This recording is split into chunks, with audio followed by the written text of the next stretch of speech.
Let me make sure this is all set up. We had a bit of technical difficulties. And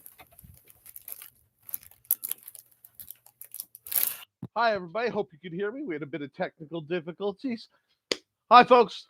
I'm Nick Tuckert, and this is the Historical Fencing Guild. We've got a lot to talk about. Of course I did. Well, you see, my new coat snagged, and I caught my beverage, but I did not catch the cord being unplugged. So we're going great. As you can see, we've got some announcements, but let's get through the opening. First thing, I want to put a huge shout out not only to the two gents in the chat.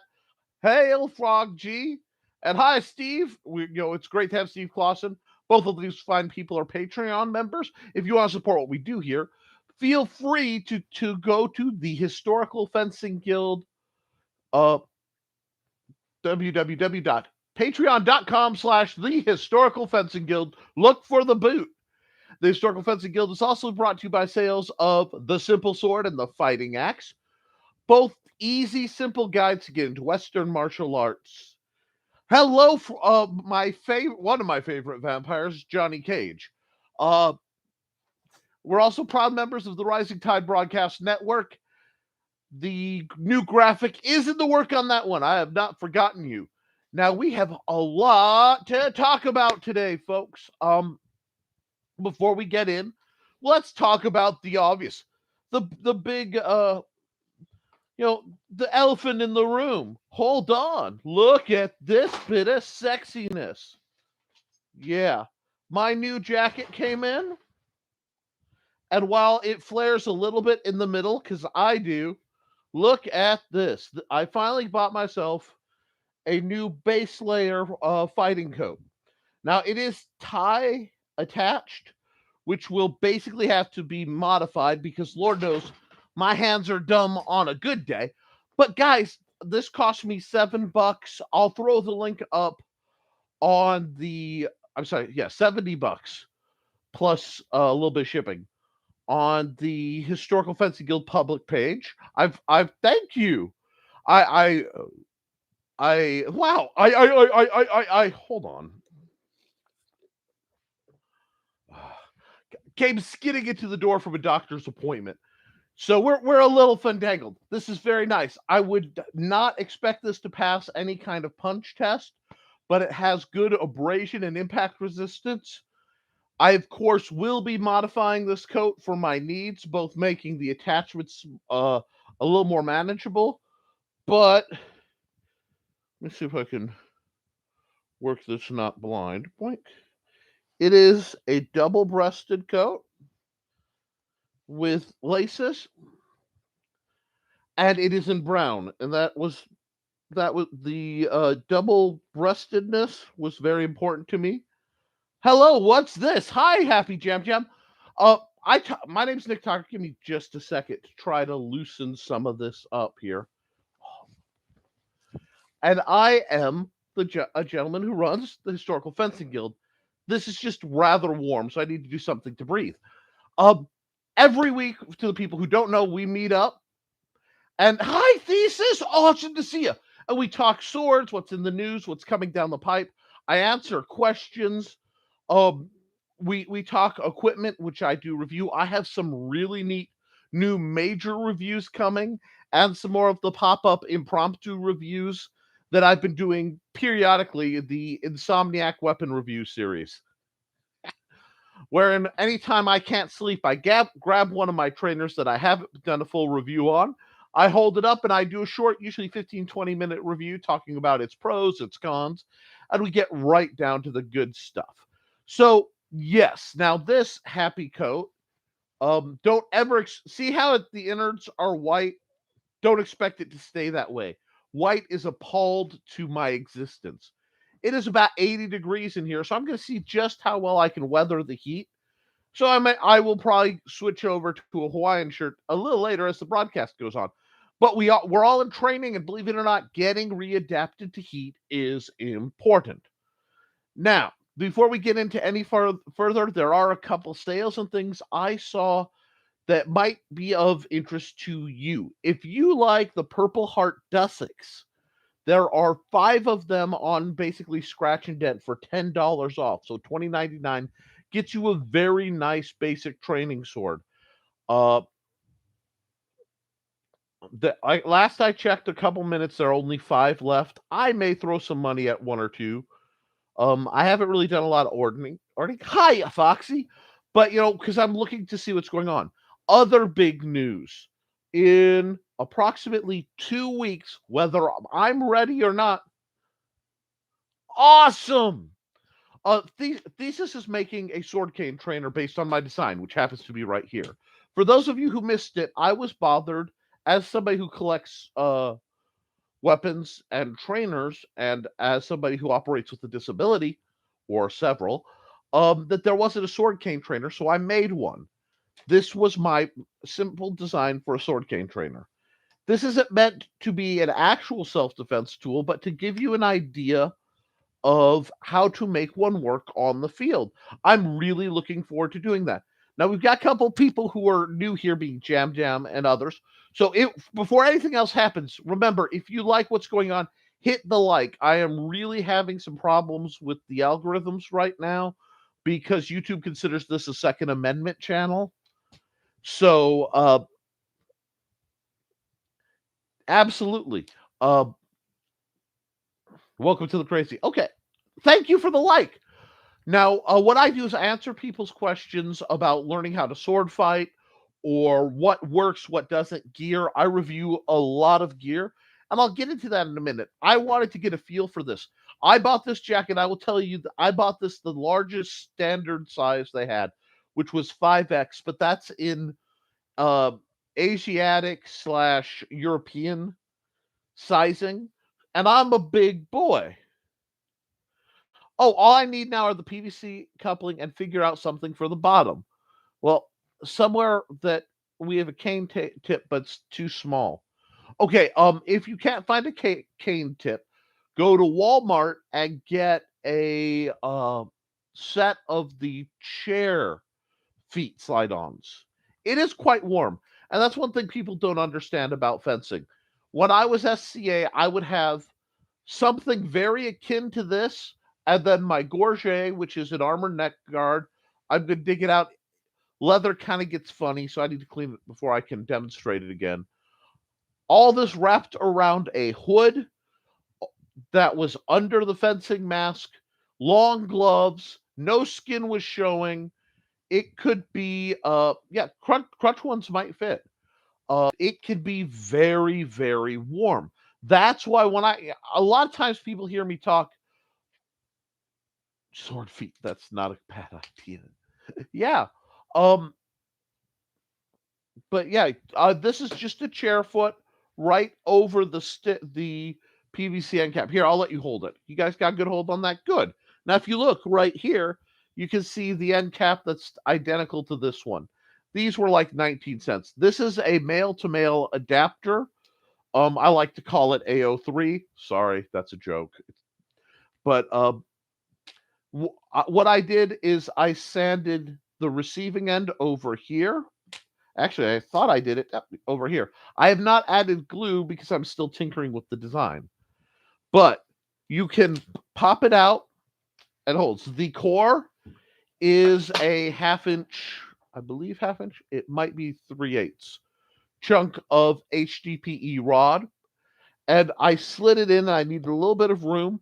So what I did is I just wrapped some regular office rubber bands around it to slide it in, to try to judge how much, binding or whatever I would need. And it is held so well, I'm just leaving it like that. It's just, this is a low cost, moderate quality trainer. And you can always, trade this out for a wooden dowel of the same length or something equivalent. Man, a chunk of rattan like that would be sweet. And this lets you get used to walking with it fairly well. It is serviceable actually as a cane. Not great. It's a little fragile because PVC can be fragile, but enough for light sparring to get the feel. Now, some people don't know this. Why am I so passionate about the cost of gear? I don't like gatekeeping. I don't like people that keep people from doing what they love. But I also want accessibility, both for people with limitations and just the limitation of being broke. I've been poor and broke most of my life. That's the perspective I come at this from. So that's why when I see a deal like what was on Purple Heart Armory, uh, in their daily deals, I recommend that because I've sparred with those trainers. It may have some cosmetic flaws, but I know it's good stuff. That's the only reason I work with them. Um, and I have handled some of their trainers I haven't terribly liked, and I've handled ones I love. Um, you know, I go back to the uh, Italian tactical trainer. This to me still is the best entry level trainer sword on the market if flex isn't a concern. If flex is a concern, you're going to go with a rolling synthetic saber. You're going to roll with something that is part of pardon this system here because it is extruded nylon and much flexier with a steel core. The C curve is a little temperamental when it comes to heat hitting it, but yes, that is definitely a thing. Now, this I helped modify the design of his Venetian trainer to make the Italian tactical side sword trainer because there was at the time no under 50 sword with decent quillions that I could recommend to anybody. And this actually works very well for those of us who prefer a keyhole grip or we want a light, shorter weapon. Now, I did get a neat question of what's the difference between a sword and a short sword, because it would be very easy for me to say something like, "Well, this is a knife," and I actually reviewed this. I am sorry it's out of production, but something similar may be in the works just for messing around with. Brisky. Brisky. I do love this little knife. But this is a knife. This is a fighting knife. It's got a 9-inch blade. I can barely. Okay, barely. A 9-inch blade. Well, that's what I want. This is what I would consider a middling fighting knife range. My Air Force style, my pilot style K-bar is shorter. I have longer knives. I have longer knives in the drawer, but this is, there's no doubt I picked this up and they go, that's a knife. Very few people with any education on the information are going to call this a sword. Well, this is a sword. Now, at this point, if John Miner's watching, he's going to pop in and say, that's not a sword, that's a knife. Because John Miner is 6 feet tall and he has ridiculously oversized hands and arms. So, proportionately, it may be a short sword to him. But if we look at the blade length, it is the length, hold on, let me do that, of my arm to outstretched fingers. This to me is the absolute minimum of oh no, I'm actually not bad at all. Thank you for worrying, Foxy. Even though I have my stuff, this is part of my training. Part of my training is getting used to and feeling the heat and knowing when the heat isn't there. So what you'll see is a heavy increase or stop in sweating, flushness, slurring of words, these types of things, which I always slur my words. So good luck with that one. But no, this actually is very much a sword master in his natural environment. I feel more like me wearing this than yeah. Now, see, for Foxy, this would definitely be a sword because most swords. Now, let me take something else to get on the topic of what I consider a good length sword. And I still haven't found the pommel. I will replace this when I find it. But this is almost what I would consider a perfect thrust based or two-handed sword for me. It goes all the way from my outstretched fingers to dead center on my center line. Okay. This blade is a rapier. It is a sword blade. It is the start of what I consider a very comfortable length for two-handed applications because it fits me. Now I could obviously kind of Obi-Wan this, even though the guard's damaged. We'll worry about that. This is something I modified. for those of you who don't know. But it works really well. Now, if I grab my old fighting blade, you can see the exact same thing. This is what a sword proportionately should do. So for me, this is about the perfect length. That means it's not going to tangle on low sweeps. It's not going to be difficult or unwieldy to draw, even in relatively cramped quarters, especially with styles. Now, do I favor slightly shorter versions where it's going right to the shoulder point? There is nothing. Okay. 32. What you would probably like then is this is a 30 and hold on. This is a 30 and about a half. Because of the extra for the stopper and the tip. So this, where it stops on me, now my center line is obviously here. This is one of my favorite swords ever because it's right in that midline between the maximum length of a one-handed sword I find comfortable. Oh yeah, there will be Taylor's tape.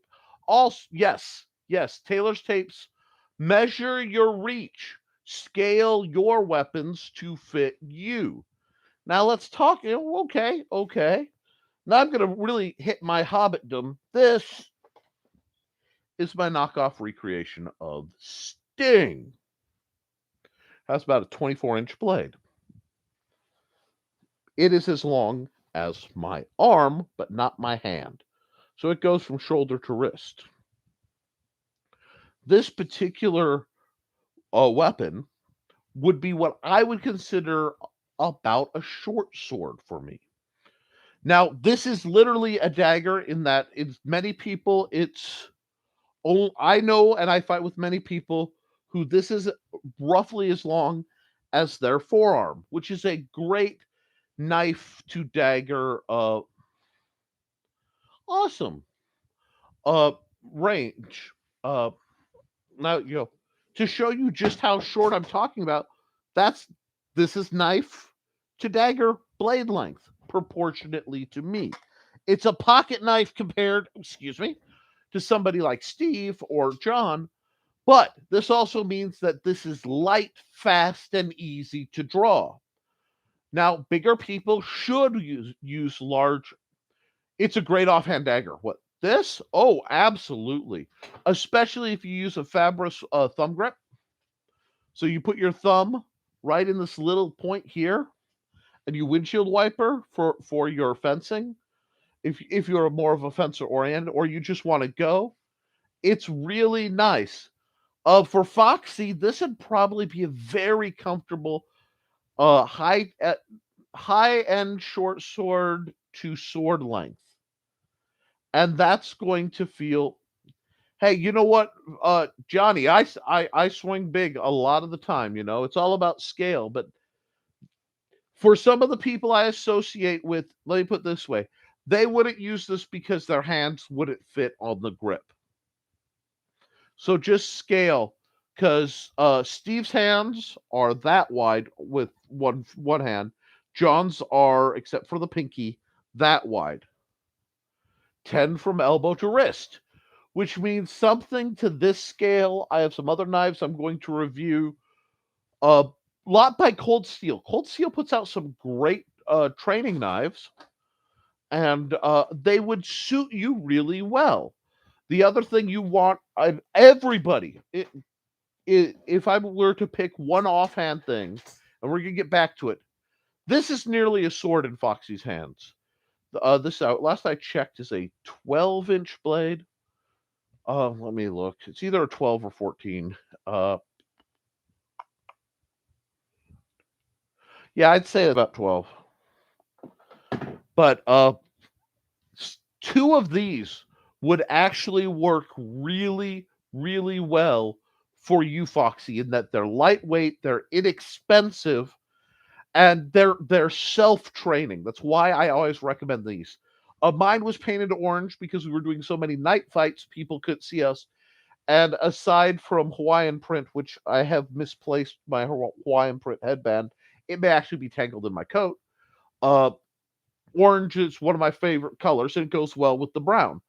But by having this, you have this line lined up with your arm, and that allows you to learn and keep your blade orientation real right. So, Foxy, I can't plug, especially for you, this parry dagger nearly enough. I know you can buy it through Purple Heart Armory, at least you used to. You can find them on Amazon. Usually, our dear friend Cindy Kep, who's an amazing author, is questing for at least one of these.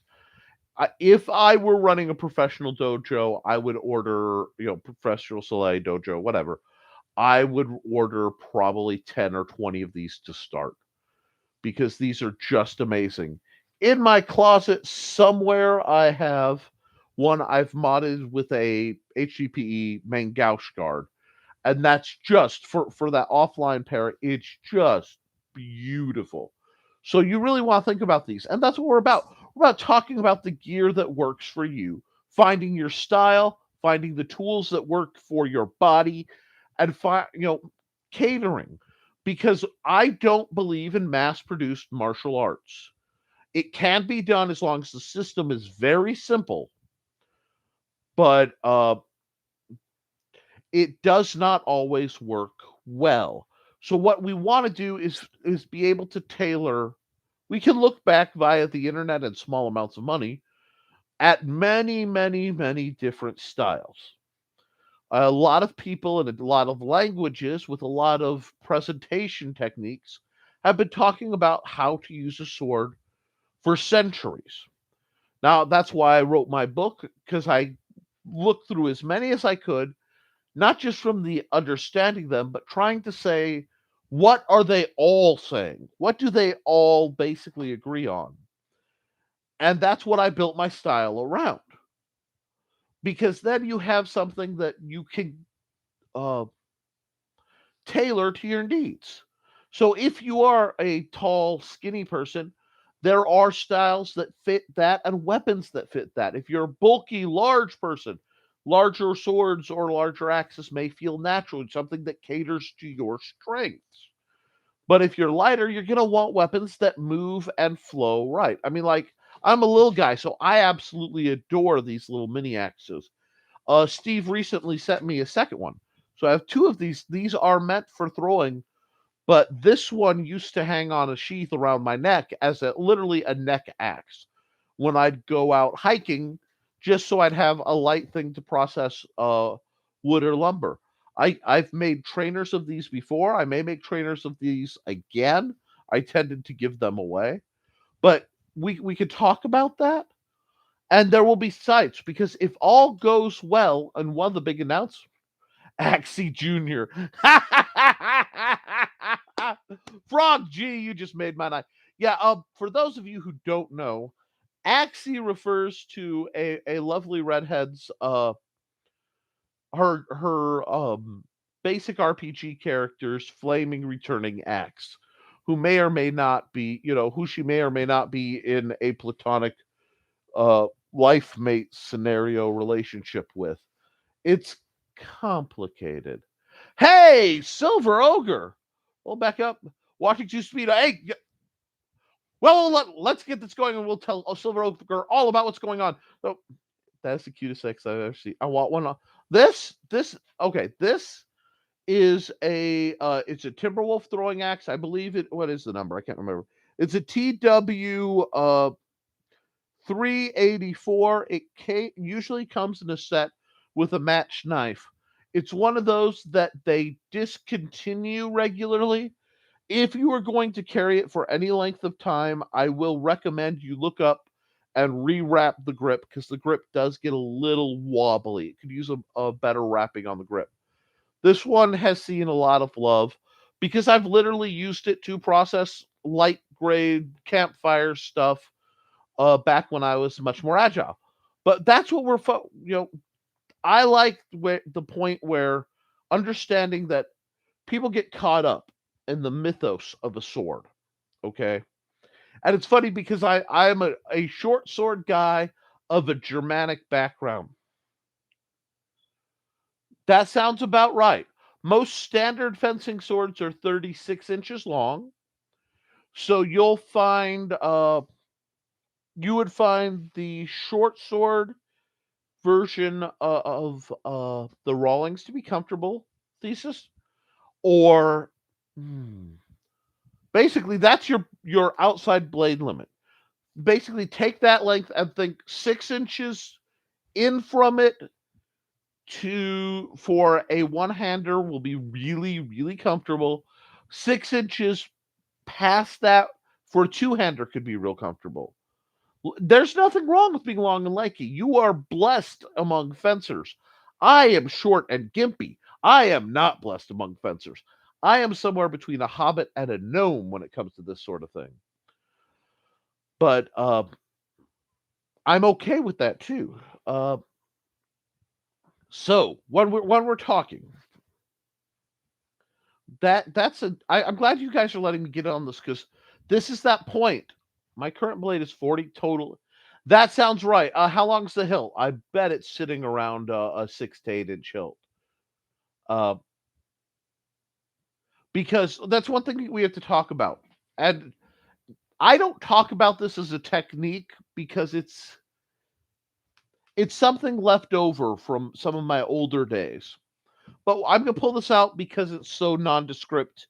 And of my weapons, it has a pronounced pommel. Steve is built like an orc, and I mean that in the highest standards. Steve looks like he's stepping out of Asgard and is annoyed with Marvel's Thor's BS. That's Steve. Not quite Volstrung, but he's built like Boar. 9 inches. Okay. That's real close to this length. Now, that means you take 41 minus 9. There you go. So that gives you your blade length. One neat thing, especially if there's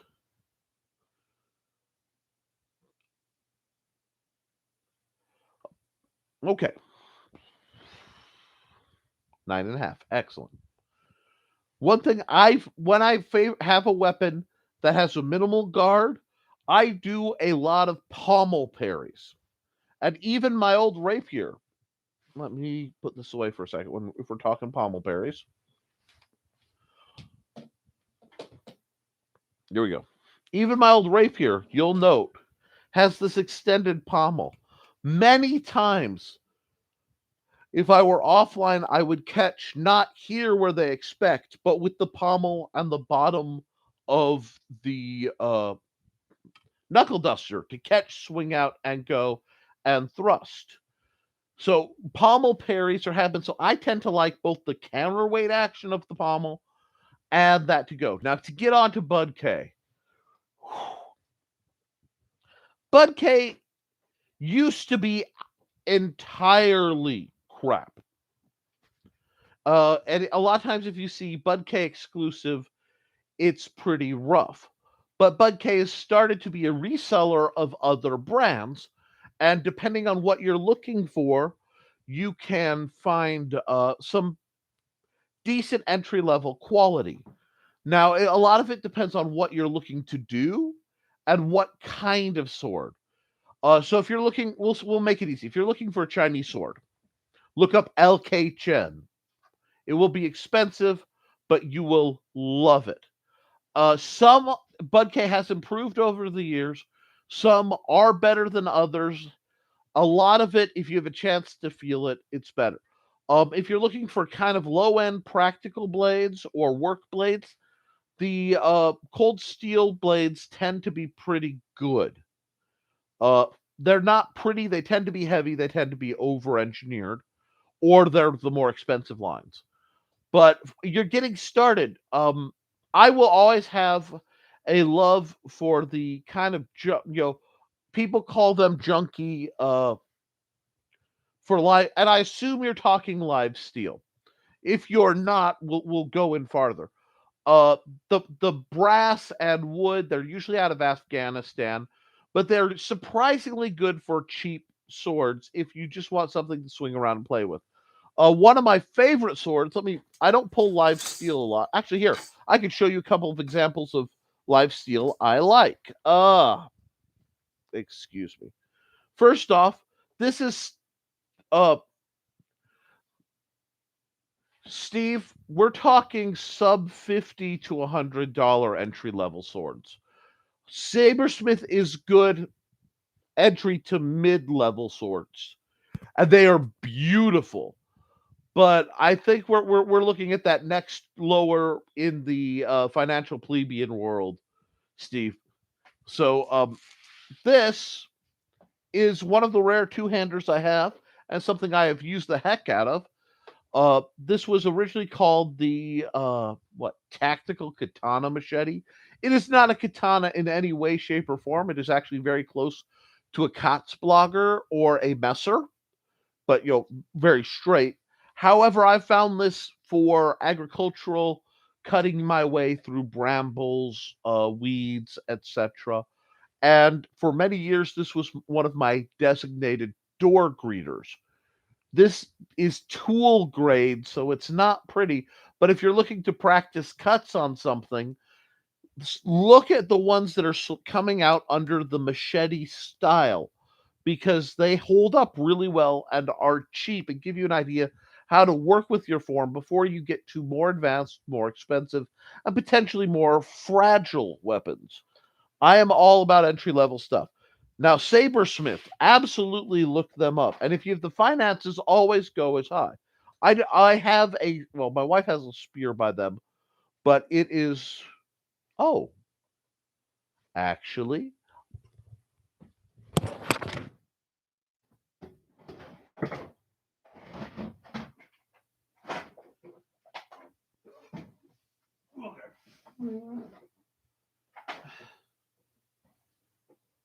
guys make me pull out my toys. I'm pretty sure the mic can still pick me up. What? No, don't lose this. Hold on. Hi, folks. This was given to my wife by Steve for her birthday. This is a, I would call it Naginata. This is definitely, let me hit this, cancel. There we go. A Sabersmith made pole arm, and it is a weapon of beauty and balance. Obviously, it is a bit long. Try not to kill the ceiling fan, but it is stored in my office because it is live steel, and I haven't had the the hand reliability to do leather work to make a new sheath for it. This is an elegant and refined and like $500 weapon. I believe this exact model is out of print, but Sabersmith, this is gonna sound funny, but if you really like the dwarven Art Deco lines, you like that angular look, Sabersmith is really where to go.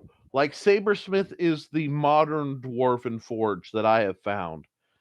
And thank you, Flying Feline. They make some gorgeous. I don't want to touch this because I have to repolish it anyway because I looked at it.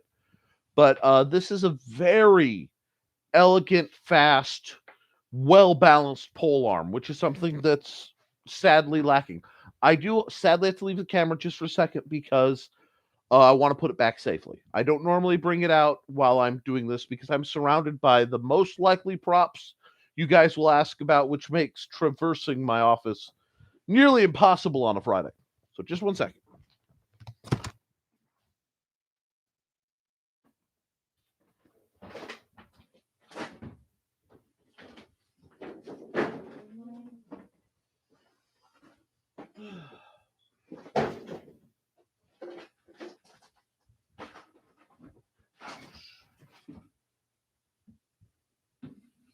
Yes, Lydia. I know. No, Lydia, you can't come out and play.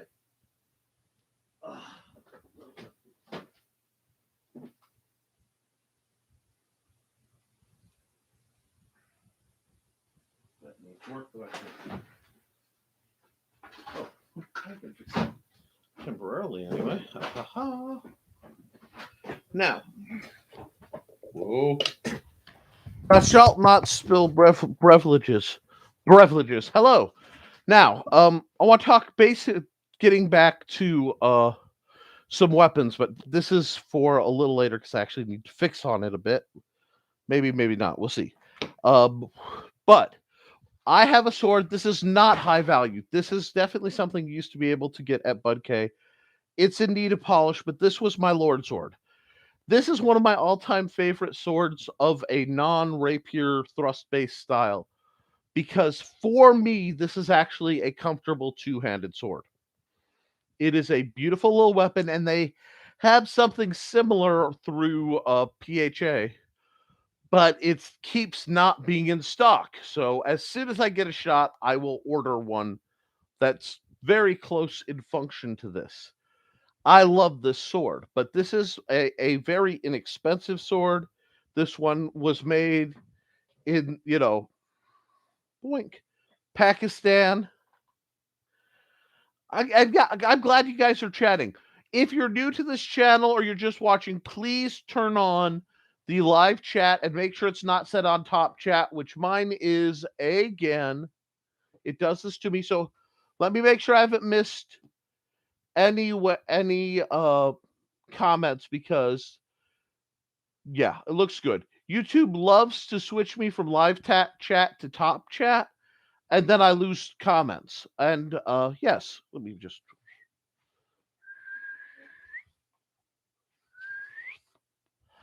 Now you will notice, it was commented fairly recently that I'm very particular about the way I sheath my swords.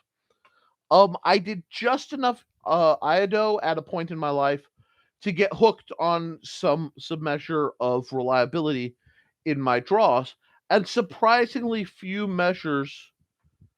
Now of course it's good flex because I'm talking about it.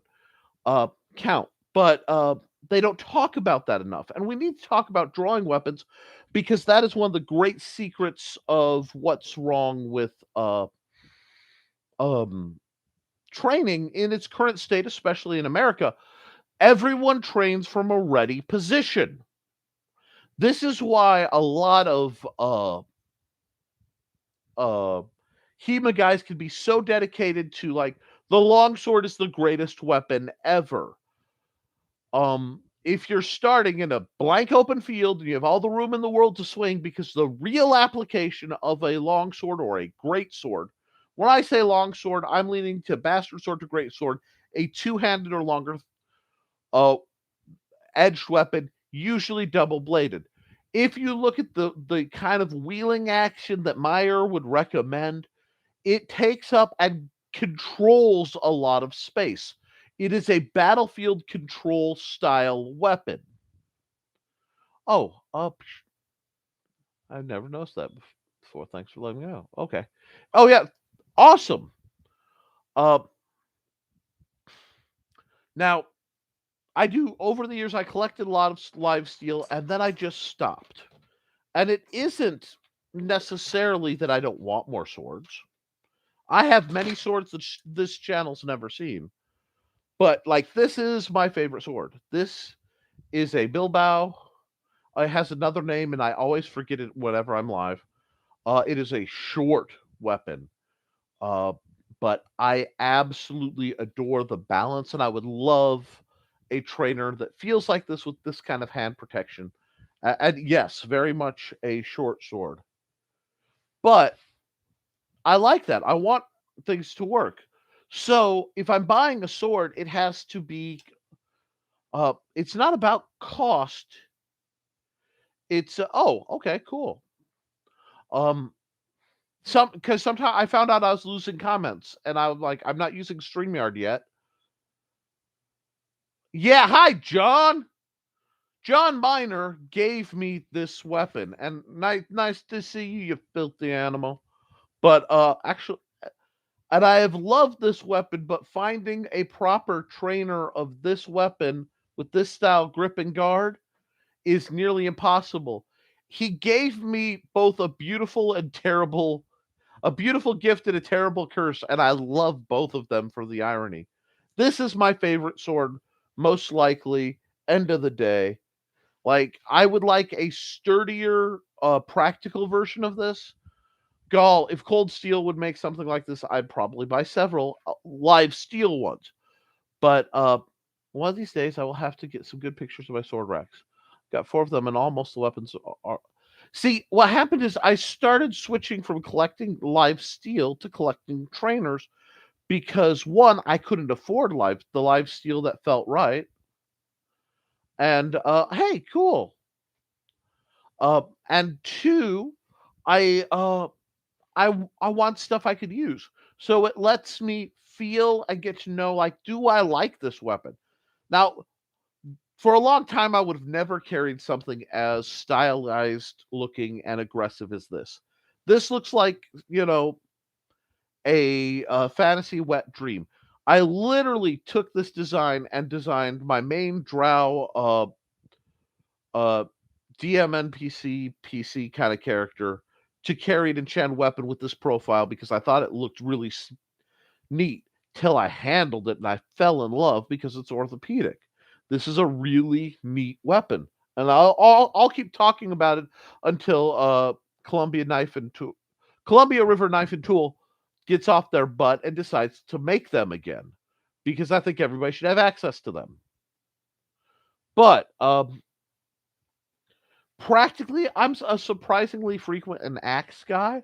I do love tomahawks, and that's another thing that I have to blame. I have to blame tomahawks on John. Axes have always been a love of mine. And, a nice throwing tomahawk like this. This is a cheapo, but it works. It's made in India. This is not anything prized, but it was given to me by Jason Leto, one of my students. And this is just an amazing little axe, and I love it. But a little axe it is effective, it's elegant, it's simple, and it's versatile. This is a multi-tool from the dawn of time evolved to currently, in that a modern incarnation of this is still being carried. Is strife? Oh, okay. I don't know, John. That's always up to you. Yes to axes. Axes are beautiful. Steve gave me the modern. 1 second. Sorry. Almost had to go behind the scenes. This is a SOG Fast Talk with the quick release. Whew. Every time I get this guy in my hand, I kind of wanted to get into Devilment. It is very close to my beloved hand axe trainer, which I believe my son was playing with. Yep. I'm sure it's around here somewhere, but Cold Steel put it out, but this is a higher grade professional model. This is beautiful. This rig is beautiful, and I appreciate it. Our little town has an axe throwing company, and they're going to be at the flea market. Awesome. Internet, that sounds great. And you know what? There are a couple of those. Actually, the town where I grew up in has got an axe throwing gallery as a permanent fixture in town now. And Texas Renfar has that's good. Now, see, I am amused by this and these because I'm originally from the West Coast, and I was privy to seeing some of the lumberjack games.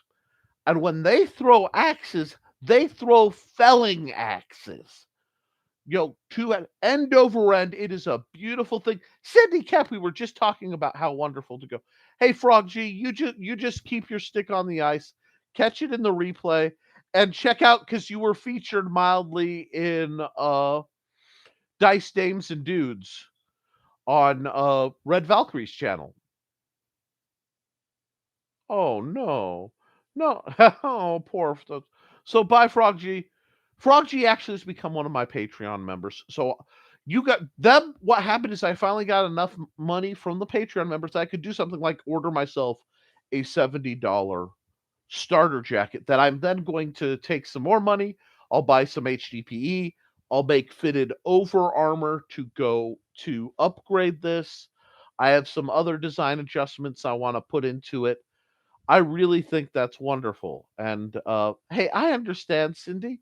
And for those of you who don't know, Cindy Kep is a author. She's an artist. She's a game designer a little bit. She's involved in it for Animal Eye. She does gamelet stuff. And just a wonderful woman. www.ckoepp.com, and she's just great. So please look her up if you haven't. Now, Foxy, I'm going to show you something that has a little bit of damage, but I think you guys might get a kick out of this. Frog G is one of the best people on the internet. Basically, him and Cindy Kep are the kind of people that lets me keep doing what I'm doing. Just they're wonderful. They're cheerleaders. They put money out. They put attention, support. They're always there, and that's why we can keep creating stuff. This is something I made for Christmas for my wife a year or two ago, and this is a small Jin trainer based on the sword she owns. I thought it would be ironic to put essentially a Christ fish on there because I thought a runic Christ fish was amusing. But this is a light, fast Jin. She played with it enough I have to re-glue my grip tape. That's okay. Oh, what? Oh, you are doxing her. Never mind. Oh, Ogre, you were missed Wednesday. You might want to check between last Wednesday and this Wednesday. There was a bit of reference in a bad guy. What I'm doing on my RPG live stream that I'm doing with Red Valkyrie Presents, the commenters like Johnny Cage and Silver Ogre, Wolverine got hit in a little bit, and Frog G actually, are getting turned into mid bosses and villains to torment the players because it seems like something they would enjoy. But this is a light Jin. Now, in my wife's hands, this counts as a small sword. Barely. Because she doesn't have the longest reach. Something like this would be great for Foxy, I think, even though I would go with a narrower grip. This grip is thicker because it fits her specific request. She's a bit of a size queen when it comes to girth. But this is a great, light, versatile weapon. Now, some of my motions are impeded because remember, I'm still doing all this while wearing braces with that metal spoon-shaped piece in my hand to limit my mobility. So, she won't know. And if she did, that's fine because I got nothing to hide. Ha ha ha ha ha ha! Anyhow, but yeah, these big old now Steve likes to fight with gigantor soup cans because his hand is big.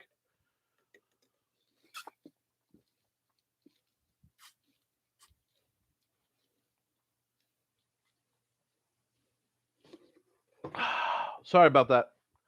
Hydration is important when you're hot and reminding yourself what it feels like to need it. Hence why I'm still doing the show live, sweating balls, in my fencing armor. Because I need to make sure that how it takes heat and how hot it gets, am I going to be okay? And this is just, we're probably going to replace these ties with a Velcro piece. I want to integrate possibly a plastron. Now, when we're talking fighting and we're talking gear, I like to mention plastrons. This isn't an expensive one I got online. This can literally save your life. I have received some severe injuries. I'm just going to let that comment go, Steve. But had I been wearing this, I wouldn't have. These are from rapiers. What happened was I got hit with a rapier in soft fabric armor, not terribly unlike this. The tactical tambourine fell down. Awesome. But Silver, what we were doing, I'm going to just pop this back open a little bit to get just that extra air. What we were measuring was blade length proportionately. So when you're figuring out your blade length, you want to measure end of your fingertips to your center line is going to give you your maximum comfortable blade length. If you're running a rapier or two-handed sword, that's going to be a very good length because you'll mechanically be able to draw it. From your, again, outstretched finger to your shoulder, the ball of your shoulder right here, is going to give you a very good length for a concussive cutting sword. So instead of me saying, buy this sword length, there are people who be like, get this blade length. Well, this is a 30. It's great for me. It's way too short for John. It'd probably be pretty smooth for it. The world may never know. The world may never know. Every once in a while, I like to do something so ridiculous and mildly cringy that it just breaks reality around me. It's sort of payback for what reality does to me. But itches.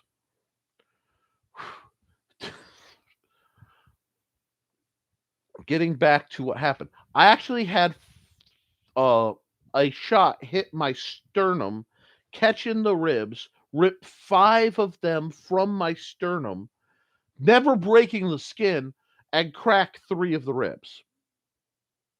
It could have easily killed me, and they had to be popped back in. Me being me, I didn't know that had occurred, and I fought for the rest of the night just thinking I was winded, and I still feel the pain to this day, especially when the weather's coming on like right now. Oh, 41 at thumb and finger bases. Cool. Now the finger bases are going to give you a lot for. You need to know that when you're looking up gloves and armored gloves, which I will be trying to decide what kind I want to order.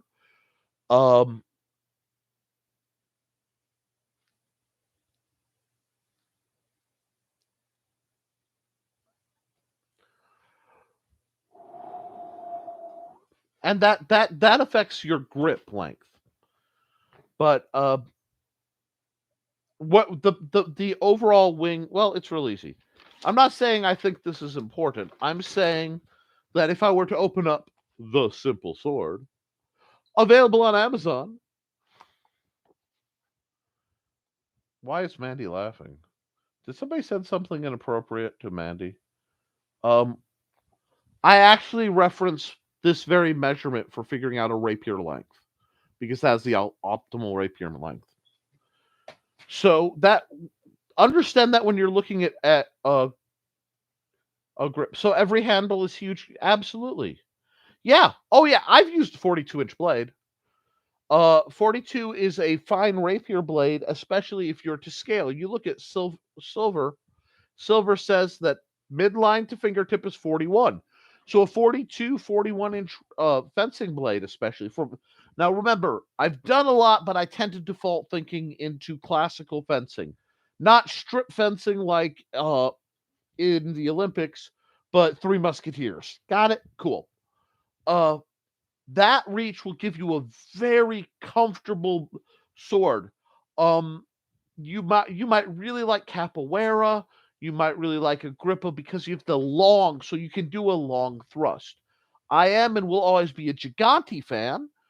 And if you have the background and you're willing to study it a bit, Thibault's take on Spanish. Spanish systems, La Verdad Destreza, that's something Maestro Ramirez put out through Palpable Hits Productions. If you look them up, are probably the best fencing instruction DVDs purchasable today. Just hard stop. Now, if you want, let me check I'm getting messages. Hold on. Why am I getting messages? Who is messaging me? No. Who is messaging me? Oh, okay. That's not anything for you guys. I do keep it open because of who I am and what I do. A dear friend recently lost his father, so if the I need to talk call came in, I'd have to cancel the show, which I think everyone here would understand. But let me see. Absolutely. Yeah, there you go.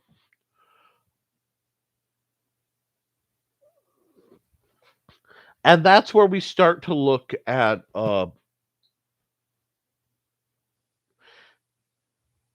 yeah, John is a very large, very tall. If you look through some of the other videos, especially the recent one where he showed up to present Mando with our glaive, you'll see basically his proportions. I'm a little fat guy, okay? I am 5'7", 5'8". I am a short guy. On the personal weight journey, I am at 340, measured today at the hospital, which to anyone else would sound nightmarish, but I'm coming down from 400.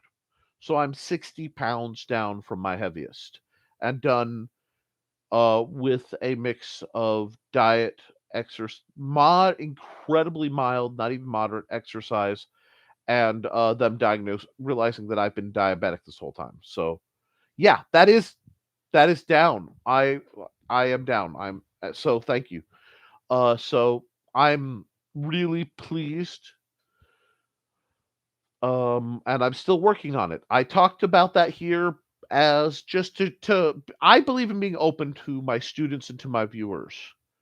Uh, that way you guys know where I'm coming from. That's why I don't usually hide my braces. That's why when I shoot my videos, I tend to have my weapons in a color that stands out, because it's not even so important for me to win any tournament or bout we have. It's about showing technique and adjustment, because that's my specialty. And I think we can gain a lot from helping each other from the perspectives, especially when we can step back and keep our egos out of it, which is really hard. Um, yeah, I dig it. Uh, let me see. I'm just, since I have these untied, let me see if I can actually do this. Nope, that one's not the right string. But yeah, we're gonna just. Oh, that is nice. I actually have not untied any of these ties yet till just now. Probably shouldn't have, but we'll figure out how it all works. Oh, that is nice. Okay, cool. If anything, I got a sexy captain's coat out of this mess, but yeah, we are all working towards making ourselves better, and we're all working from a perspective of difficulty. So now I'm going to talk some shop after. Well, we're close enough to the hour. At the hour split, which I'm a little, I'm going to shed this now because I don't want to stink it up without fighting in it. That just seems unfair. Call over, tell my ego to. Oh wow, okay. Uh, but sorry, I have a rule. I don't broadcast without a Hawaiian shirt. It's called branding, and I had my Hawaiian over thing on. It's a beautiful day in the list field, a beautiful day to kill each other. It should be mine. Won't you be mine? Anyway, now. Oh, that is nice. When you get the armor off and you feel the air just. These are the small pleasures in life, folks. But if you want to support what we're doing, absolutely consider becoming a Patreon member at www.patreon.com/ the Historical Fencing Guild. Look for the boot. That's me. You'll get behind the scenes access videos. I do polls. I ask them a lot about what they want to see. Now, sometimes they're real quiet. Sometimes they're like, Nick, this movie's coming out. You need to talk about this movie. And I will be like, okay, I'll talk about that movie. And or what's this weapon work? I want to know about this weapon. I'll drop everything and we'll talk about that weapon. Yes. Yes. Yeah. Uh it is a glorious, glorious feeling. To answer the other question, because it comes up, no, I am not bald. I have lost a little bit on the Eastern Front. I am not wearing these to cover up baldness. I'm wearing the head wrap things. And no, I'm not Muslim, and I'm not a rabbi. I've gotten some really interesting, well-meaning direct message comments, and I find it fascinating how I come off to people. No, I'm just basically a fluorescent gnome running around causing mayhem, allegedly a cryptid, possibly a manatee. It all depends on where I am and what I'm doing. But allegedly, we are looking at options of what we need to do, and to do that, I your support. So, okay, 54. That's not far from where I am, actually. I'm around 55 in the middle. Too short to matter. Yep, it happens. Hey, and everybody likes that the sound is superior with the headsets, and I could turn the blue off, but I'm not going to because it's awesome.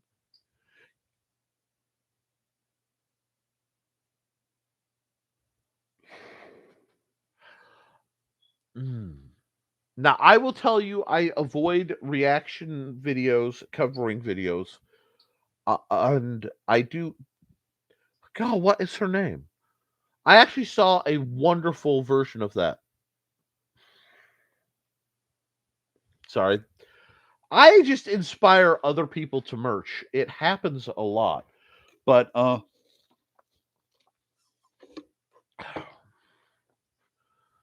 reminds me I have to go down to a Joanne's, but you know what? I'd wear a Cryptid Nick shirt. You know I would, Steve. Or a patch or a pin. You know how I roll. But we at some point, whenever you are done saving the world, we'll talk on that front as a sideline. But that is one of my favorite fights because it's so narrative, and I will talk about that fight. Okay, Silver, there is a in certain circles around Rising Tide, there is slanderous allegations that I am indeed some type of cryptid. Uh, cryptic. I am cryptic. I rarely tell everybody everything, but I usually tell the truth. Oh, I sound like a fae. Anyway, or a Gallifreyan. Gallifreyan? Nah. Anyway, be careful, don't poke the high strangeness, or the high strangeness will poke back, and in ways you didn't expect. But, um, yeah, that's awesome, awesome, awesome sauce. Now, Tibbet's already created a girlfriend. I hope so. I hope so. I just care like I have two hearts. That's my problem. I just care too much about everybody else. Anyhow, getting back to the ball game. Let's talk shop, guys. What you don't know is in a couple weeks, I will be trying to get, and I haven't heard back from them other than a few people liking the message. Uh, some the truth. You can't handle the truth. But I will be trying to put together an actual guild day where I will have guild members coming out and practicing and sparring. So I'm going to be spending the next couple weeks trying to get my home out of pandemic lockdown mode and get the list field rebuilt and a few other things. There were some minor disasters that maybe I didn't talk about because it wasn't my burden to put on anybody. But so I'm going to work on things and it's going to get better. And hopefully I'll be able to have some new footage. I'm really hoping for some new combat footage. And then what I would love to try to organize at some point is a guild a patron guild day where I invite my Patreon patrons and the current physical guild members, the ones who come out and actually spar with me. I may or may not have been referred to by Gimli at points. Yeah, John, that's part of what I'm trying to set up because you and Steve and I'd love to get Stef Mari and John back out and Jim and of course my beloved Trelena and her husband Joe. I love you, Joey. Don't think I'm just hitting on your wife. I hit on everybody. But and have a night where we're having fire and there's fencing and sorry, heard that in North. You can't handle the truth. Oh God, you are in a group where a lot of people run that.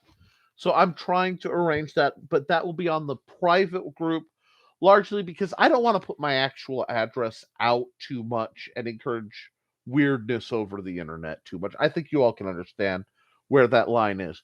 But we're gonna try to make something special that should give some really neat content.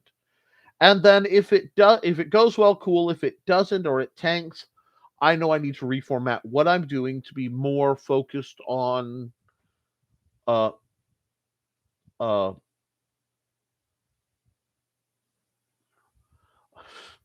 on serving my internet audience more than the in person. It's also going. Again, I put it out for you guys honestly. I'm a little scared. Not that I'm going to hurt myself or something, but it's more I a few months ago I was still doing this show, and it would take me an hour to get out of the chair because something was very wrong. Steve, hit me up in the DMs after all this is done because if that is needed, I need to do some more adjustments sooner than I thought to make sure there's some compatibility. That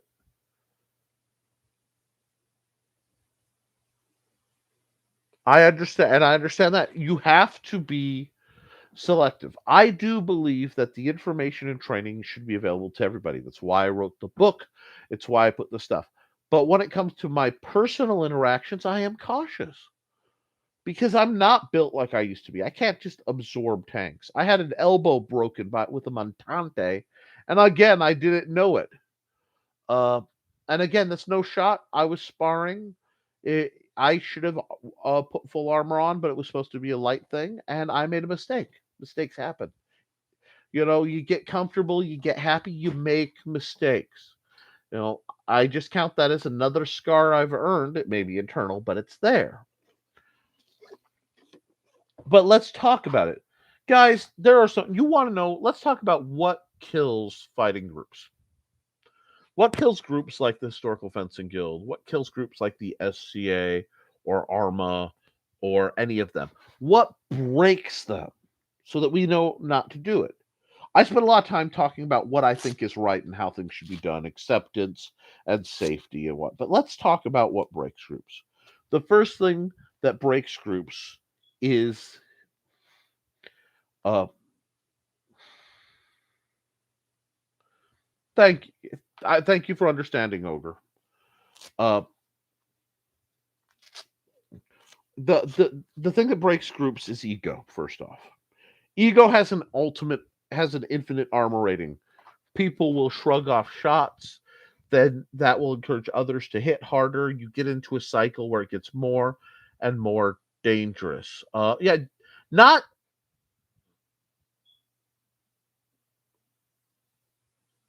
yeah. Yeah. Don't sleep with anyone's wife who isn't your own. That's just contract law. Don't violate contracts. It's not that complex. If you say you're going to do something, do it. If you say you're not going to do it, don't do it.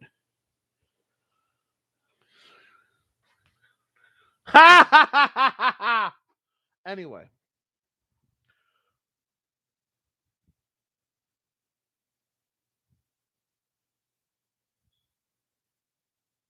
uh, John, I have both turned hoses on people, and I've been willing to call the cops. I've asked guild members to leave. I've even had to kick a few out permanently, and that was before the thing. So if you're coming to somebody's practice, respect it, even if it's a lightweight boffer thing, even if it's just for a good time. Respect the grounds, respect the tools, respect the people you're fighting with. And don't be a bad guest. Hi, Foxy. Welcome back. One thing that really actually can kill a practice, kill a group, is when people just practice bad manners. They show up late or not at all. And everybody understands things happen, but excessively, they never bring their own gear. They break things. Um, the other thing is don't presume. I want to say, I am a parent. I am a parent of a special needs child. Okay. I do not ever presume anyone is watching my kid while I do something, except my wife when we've arranged it ahead of time. And yet we have had practices where people brought people we didn't know. They brought their kids and expected us to babysit their kids while they went out to have fun. Hey, I respect the pizza, and that's what if it's a potluck, kick in food.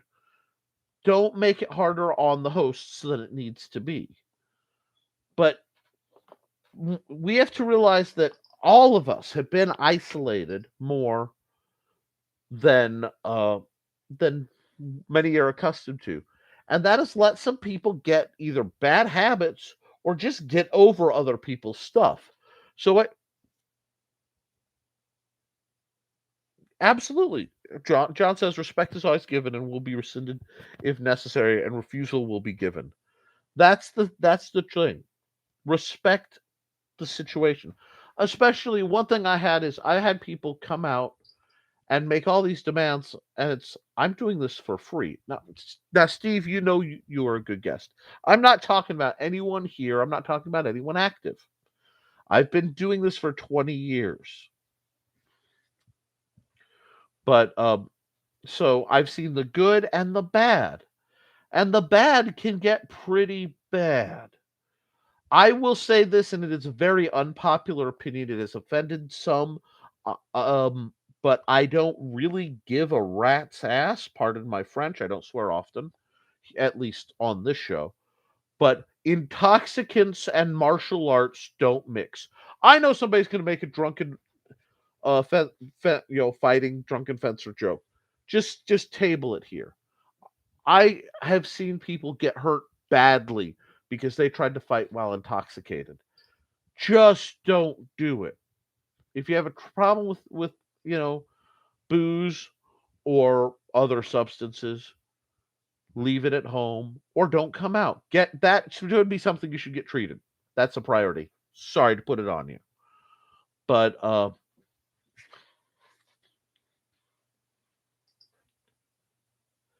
I can't imagine.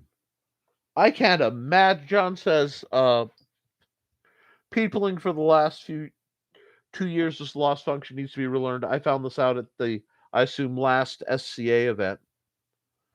Uh, yeah, as we get out in public, it's been a while since our words had consequences.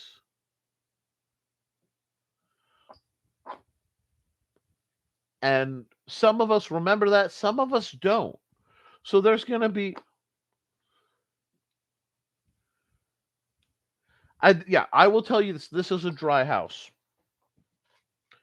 Um, yeah, see, I keep it dry here because I have friends and relatives who um have yeah yeah.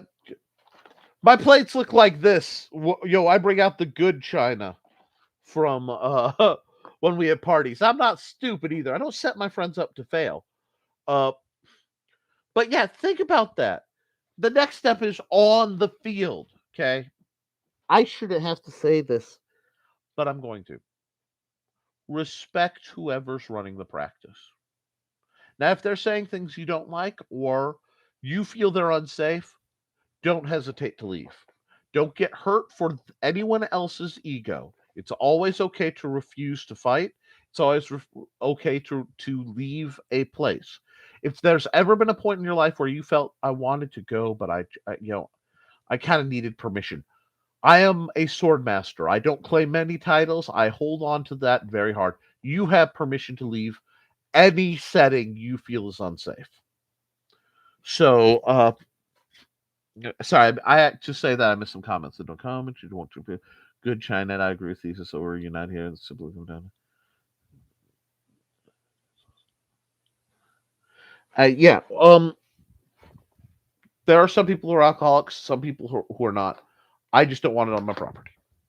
And there are some people who know there was one occasion where I allowed someone to bring alcohol, and that was because it was a very specific situation where they were remembering someone, and they rarely drank, and they wanted to be safe while they did it. And that was outside of the scope of my, swordmaster hat and into a different role I sometimes have to take.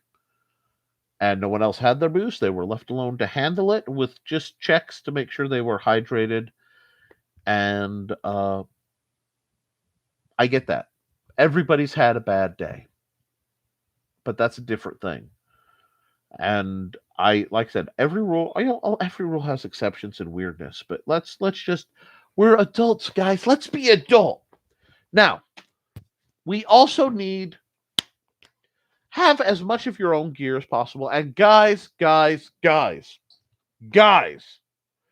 wear your dang cup. I know they're uncomfortable. I would prefer everybody, because you can buy one for less than $30.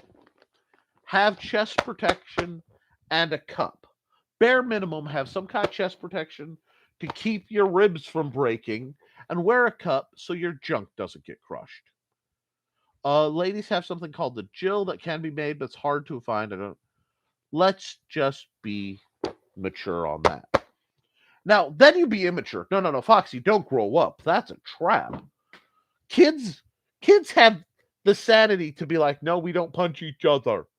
No, I should not be mean, because if I am mean, they will be mean to me. And sometimes the family you choose is better than the family you have. Sometimes it's a convoluted mess. And sometimes you have people who've just been in your life for so long. You know all about their BS. You know when they're on their BS and when they're not. And you can't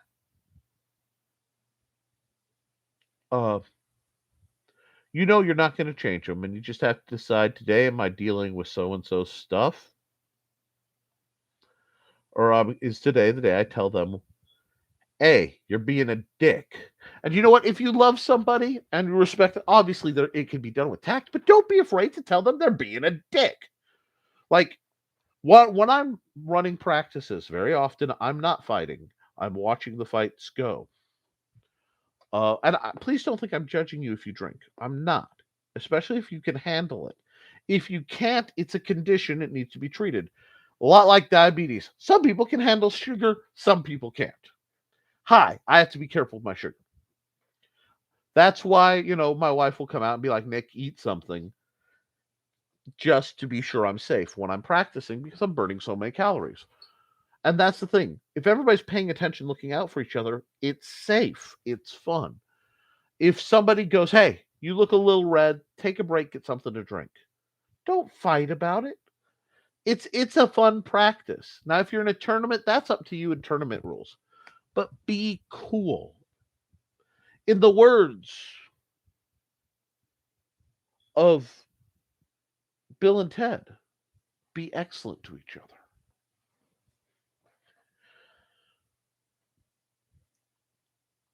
And guys, don't grow up. Don't grow up. Just be above the age of maturity.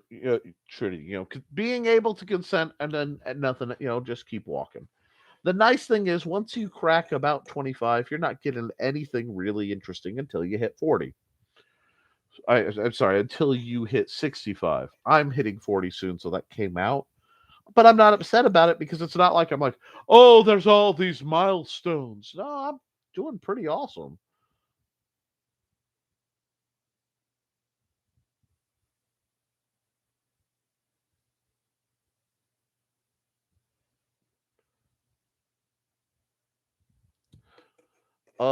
Let's see. Yeah, you gotta keep your sugars up. Don't be afraid to carb load before practices. Yes, I got a comment. Let me see if I can find. Oh, here we go. I was asked about Axie Jr. I said when I stopped looking for it, I could probably find it. This is my Cold Steel Trench Hawk trainer. Now, you'll notice I've taken my braces off. Oh, look, it's all gnarly mummy hands. Whatever. I got to air out the heat from them. I got warm. And that was part of why I was wearing the coat. Want to see how it would do. Not bad. My old Widowmaker armor nearly killed me, so it's much better than that. But This is my favorite axe trainer. There are some others, and there may, a little birdie inform me that there may be a new axe trainer of a very specific kind coming soon that I'll get to review. I am disproportionately pleased.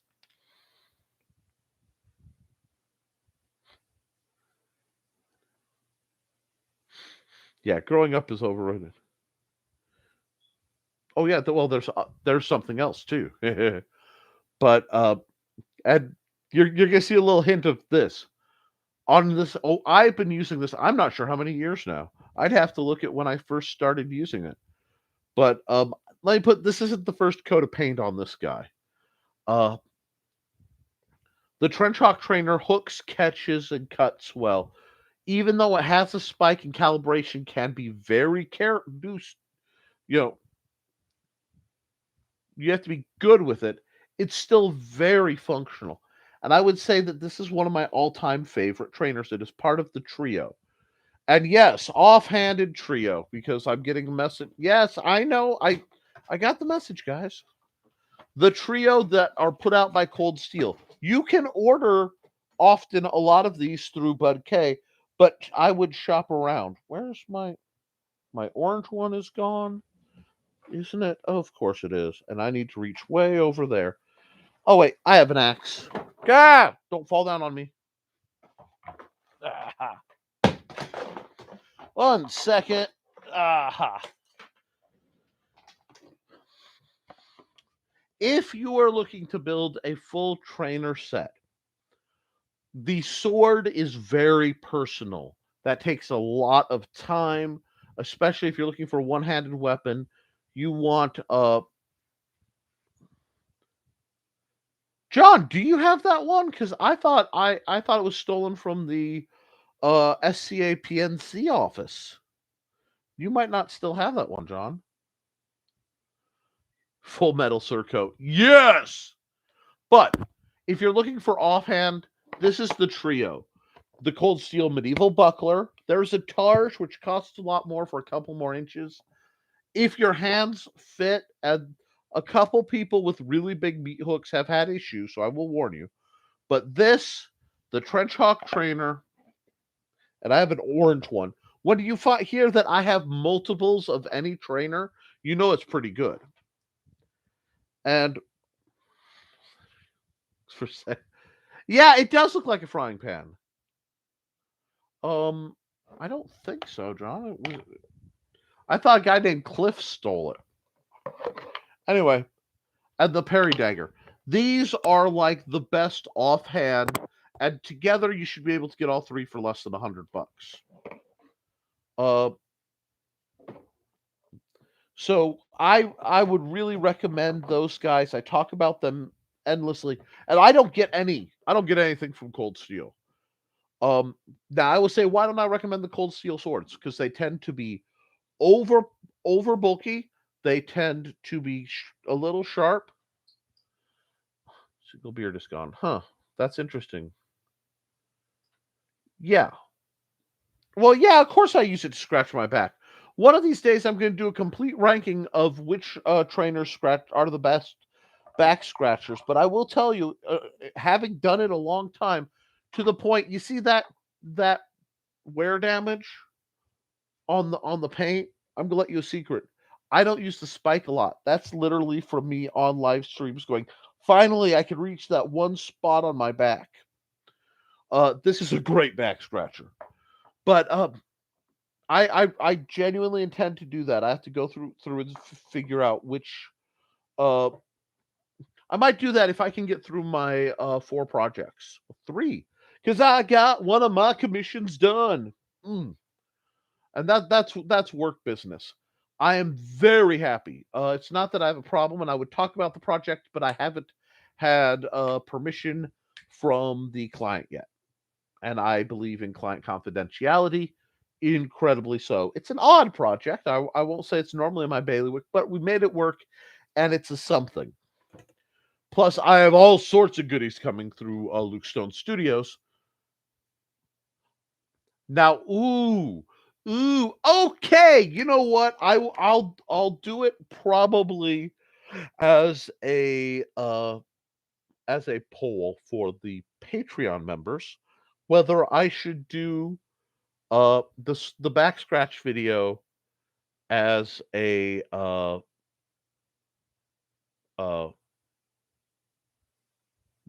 feature on a live stream, an individual video, or as an Insomniac product review. Now, I almost can't be held accountable for what comes out of my mouth when I hop on at 3 a.m. Like, hey, guys, I can't sleep, so let's talk about something from the big box of knives. And I rattle the red box of knives and I pull out, hey, y'all want a preview? Let me see if I can't just randomly pull out a trainer in here. No, no, no, no. And we'll talk about a trainer. There. And the winner of the random bag is, ooh, okay. And yeah, some of my trainers are dirty. That's from the flood that took over my garage. They were out there. That's why they're in here getting cared for. But this is a cold steel leather neck trainer. So I will do my next review on the cold steel leather neck trainer. I will say, because this is close enough to a knife I own that's not quite this ergonomic, I rather like it. But I'll do a full review when I'm really tired and out of it. I'll leave that on my desk. And that will be the next Insomniac knife review. Sorry about making your back itch. I could recommend some scratchers, but I may just do that. You can't do that without a Perry crayon.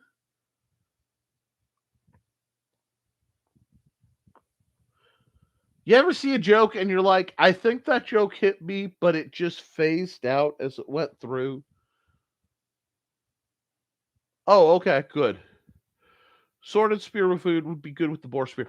Now, yeah, I need to do a review on the spears, but I have to.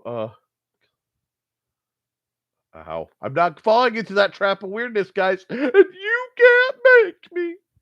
Now, please remember, if you haven't hit the like, because we're still fighting here. Oh, nice, nice. Yep. There's one thing the Historical Fencing Guild is known for at this point. It's we all have itchy backs. Well, but I'm okay with that too because we need some fun. And yes, this is a Meyer cup. I got a beverage at Meyer. I'm not paid, but I'll be honest, it was my monthly slushy. Yes, actually itching is contagious. I found one. This. I wanted to talk about this and I have a half hour left. What is this? See all the scuffing? This was my favorite knife, my favorite EDC knife of all time. I loved this knife. This, hold on, is a Gerber Mini Fast Draw. Now, knife aficionados saw that blade come out and there was a problem. I've told many times of the assist open knife that I used to carry that I found out was I couldn't carry into Michigan because it was a felony. And I had to get rid of it. Oh, it's this. Now, I still liked the knife until it got slightly damaged and it messed up the detent. So I don't know if you can see. Let me try it like this. You see how the and don't ever grab a knife by the blade unless you are very comfortable with how it works. I am nowhere near the edge, YouTube. You see how much wiggle that is? That is not good. Now, I favor small, useful knives, and this for years was my go-to. This is the exact knife, and it got damaged. But this is people were asking what did I carry before I switched to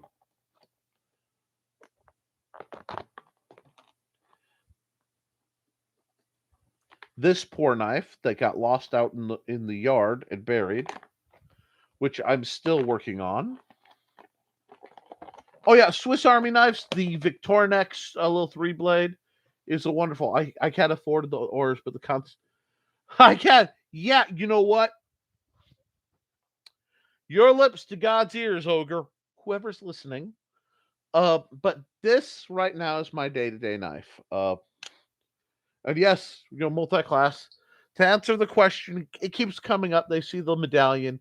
It just says I'm diabetic. It basically means if I'm in a car wreck, check my freaking blood sugars. These, the Foltz knives. Now, I do prefer the black edge design, but the little Foltz Bowie, this used to have gears on it, and I wore them off by using the knife. The scales on the side and sheath glow in the dark, a very pleasant green. So I guess that means my knife is technically a little radioactive. I hadn't thought about that, but I'm totally okay because that is close to as magic as things can get. Yeah, it's almost a mini axe. But these are versatile, uh, sharp, what I call work knives. This is a fine work knife. This isn't like a big survival. You're not going to baton something, but when you want to do fine whittling or you need to cut something precisely, I use this about 5 times a day, every single day. In part because my hands, when they act up as it's doing right now, uh, they don't always. I gotta put my brace back on. Whoop, bam. Oh, cool. Mm, mm. Um, I can't like pull open packages like so the equivalent packaging to a chip bag or something. The grip doesn't work, so I just slice everything open with my happy little knife and I go about my day, and I'm okay about that. It always amuses Steve when he sees me opening stuff. I don't know why, but he's like, everybody's happy. But yeah, I have a lot of knives. I have bigger knives, and I add to that knife. I carry different knives for different purposes, and I usually have a backup knife. Not again, humans adapt. Absolutely. Um, let me see. Pocket check. My flashlight is not out here because it is charging, but the batteries are charging. But I'm I'm carrying currently a cheap torch lighter. I do not smoke. The cheap torch lighter is for lighting emergency fires. And Foxy will probably get this is a Heart multi tool. Bought this at Wally World for like $5.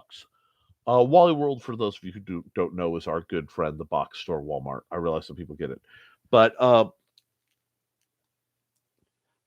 this has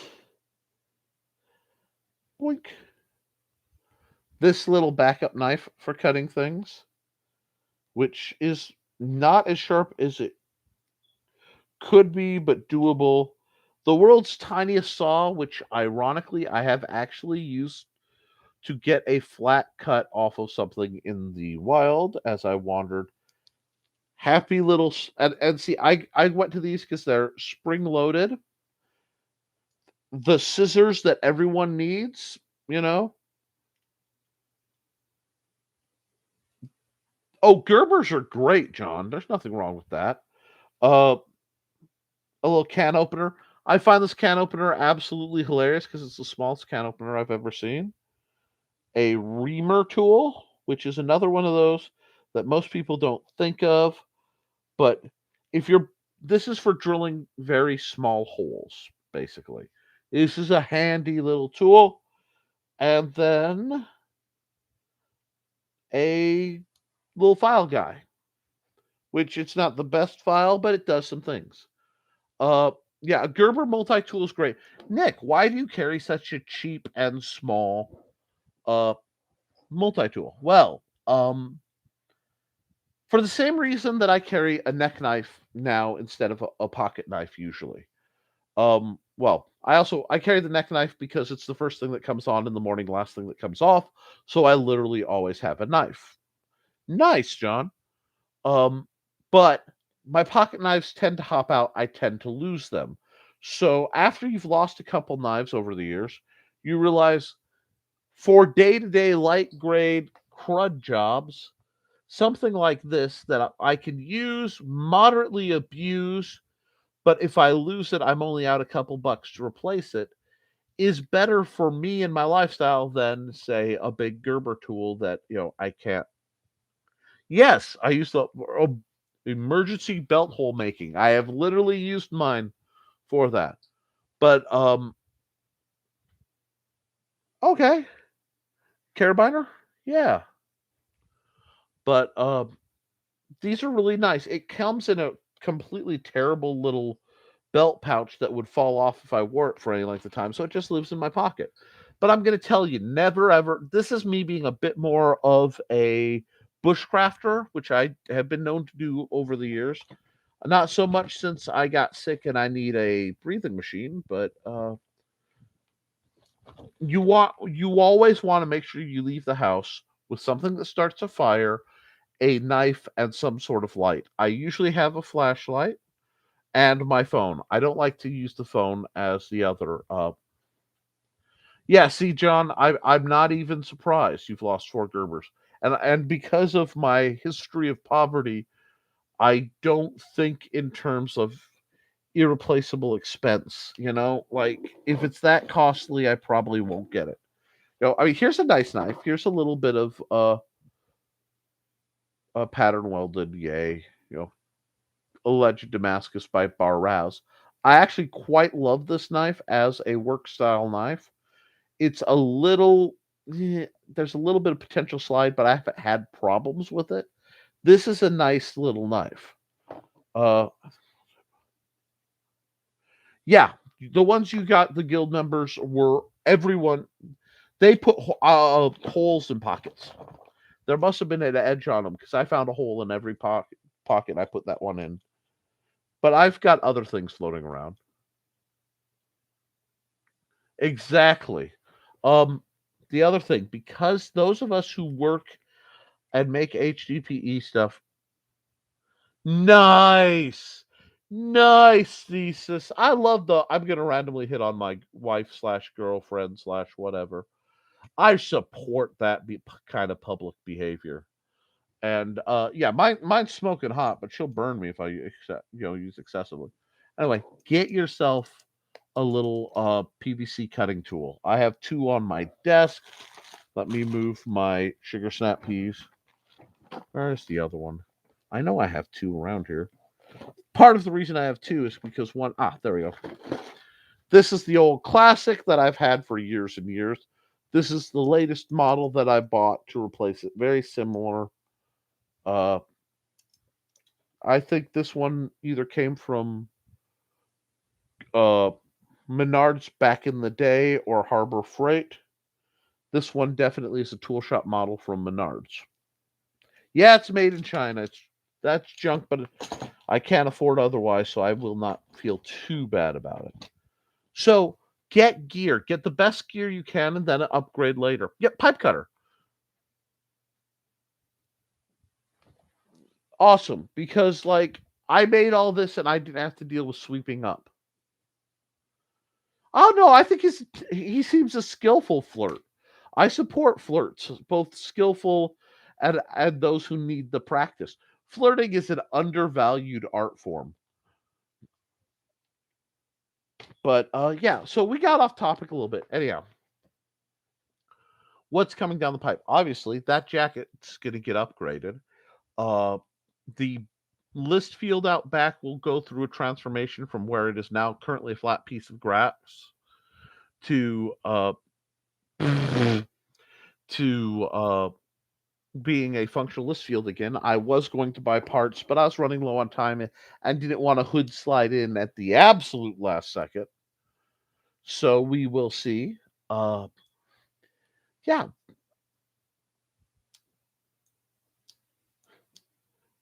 Man, y'all hear some Marvin Gaye in the background. There's something older. It's easy because you're beautiful. But yeah, that's you know. So I'll be doing that. I love answering questions and helping people. So I hope Okay, I got completely lost on the Bud K question. Bud K exclusives can be absolute wall hangers. Avoid kit ray like the plague if you're going to handle them. The M48s are usually pretty good. There are ooh. Oh, these y'all are people of culture. You're pulling some Miles Davies out. And you'll note that that's my kind of blue. Luther Vandross. Oh, God. We know.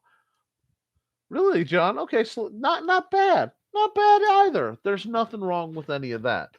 But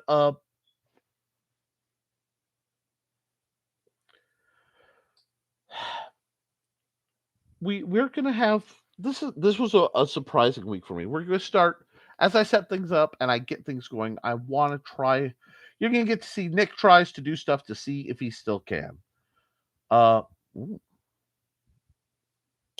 ha! Sitting in the dock of the bay. That's funny. Uh,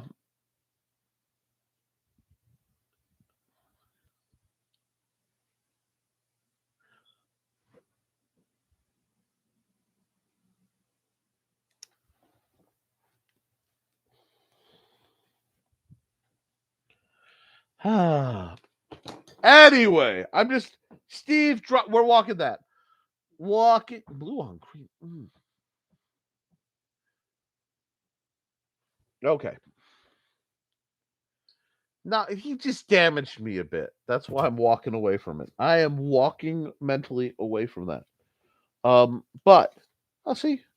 Look at that. That's the trainer for those axes. The blank, so I can make more. Huh?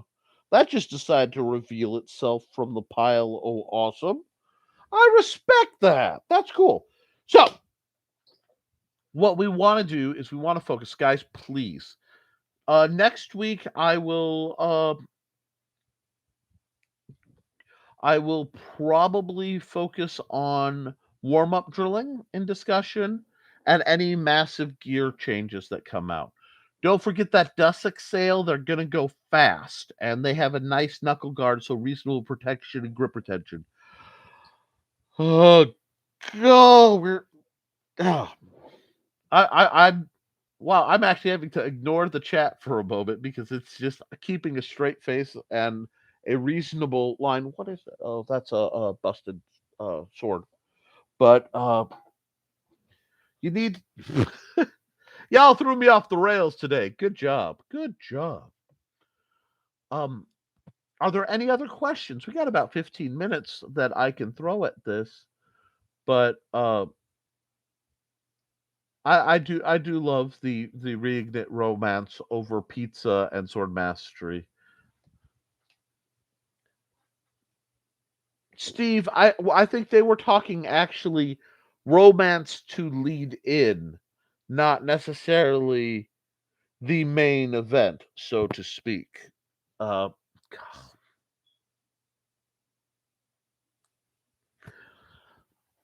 but we'll talk about that. Sure, we watch me grab this bizarre conversation and rein it back in. Rhythm while you fight. Now, one of the big rules we're going to have on the list field when we're filming and everything is no cell phones that make music. We need to be careful with that.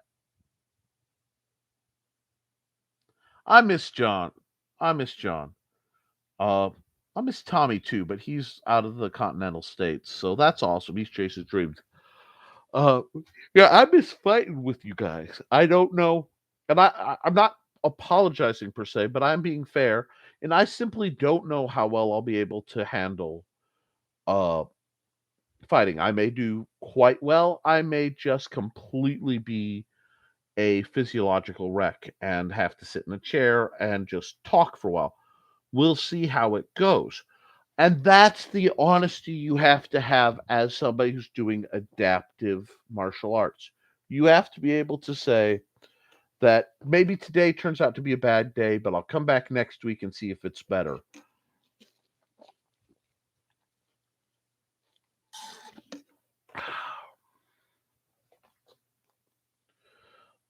But so that's what'll happen. And we got to make baby steps, guys.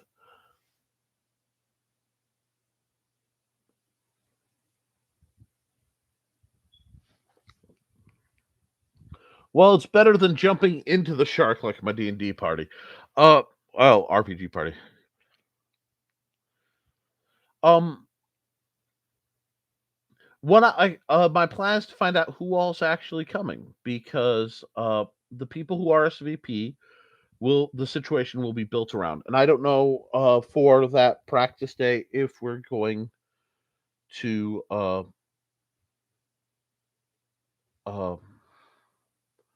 we'll see. We may do the meal. We may in certain circles absolutely.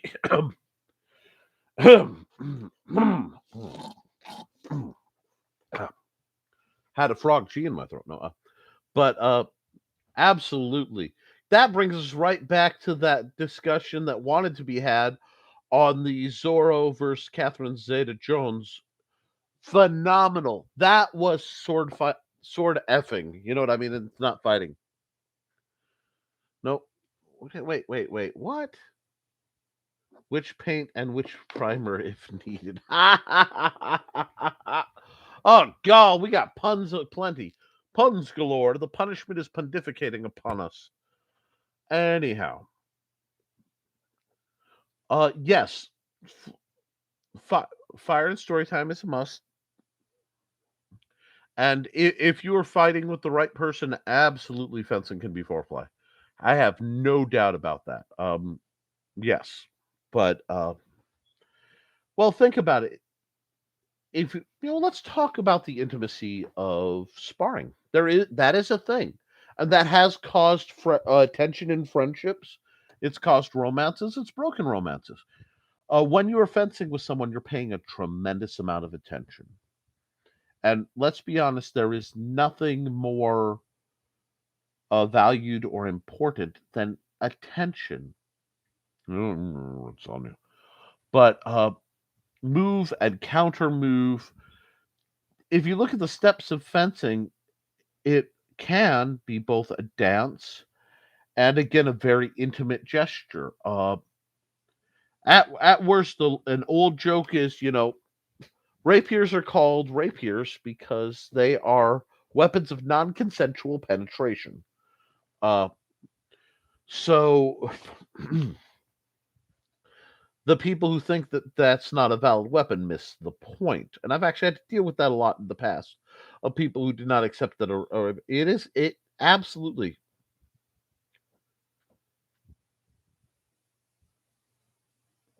Now, if you mean horrible as a insatiable flirt, flirting is a fine art and it's sometimes a social necessity under some of the more complex rules that I operate.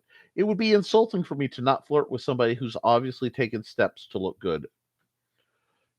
I only usually flirt with people who are respectably out of reach, either through understanding social means and wouldn't put them in a negative, and only with people who can take and play that game because it's a social chatty interaction. It's a different thing. Uh, and again, I sound fey, and I'm okay with that. But at the end, that has to be all about consent. And so much of what we do is about calibration as a concept, and consent is a driving force. Most people think consent, you hear consent and they say, yeah, you have to ask if you want to have sex.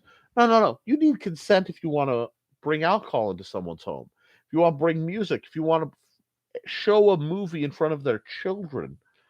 Uh,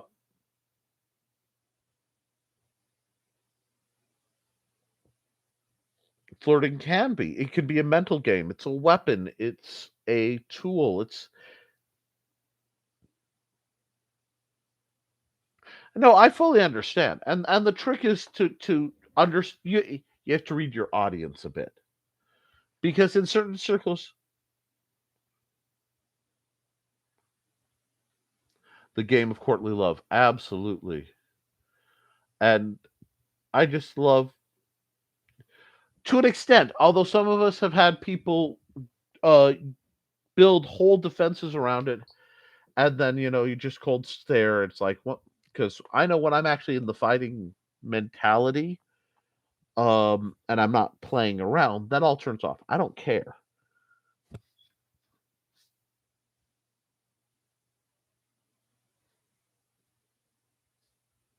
That happens. That happens too. We live in a complex world of sliding scale sexuality, orientation, and love. It's interesting. And I find it all just, and yes, boobs can be very distracting. It's sort of their mental disciplines that have to be applied. And you know what? I love that too. Because we need we need to be able to talk about the mental game and how, you could be goofy and that can be tactically advantageous. Doing what's unexpected can be tactically advantageous. Uh,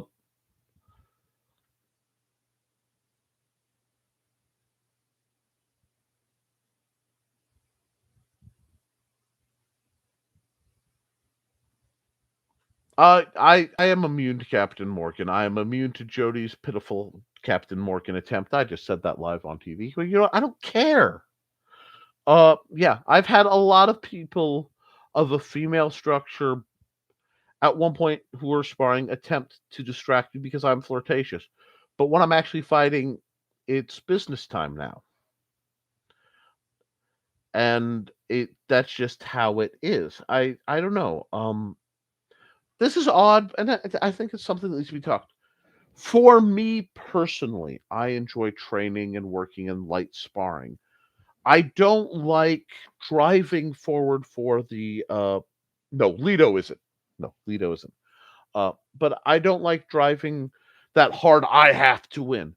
Because for me, I've been in cases where violence was both necessary and encouraged.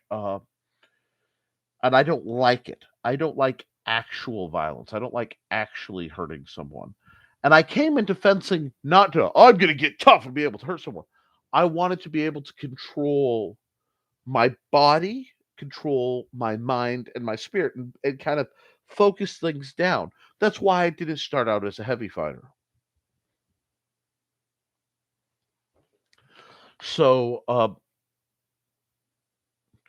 because I wasn't trying to feed the beast, I was trying to get to know it. And eventually, the man who controls himself is more powerful than the man who controls an army. And I may be bastardizing that quote, but it's the point. But so for me to get to a level where I am fighting seriously, back when I was physically able, who knows what I'm capable of now? I doubt it's that impressive. Uh, but it stops being fun. Like if I'm chatting and flirting, having a good time, I can be deucedly hard to kill. Do my thing, parry, block, parry, thing, pop, pop, pop. Do whatever I'm doing. That's great. It's fun.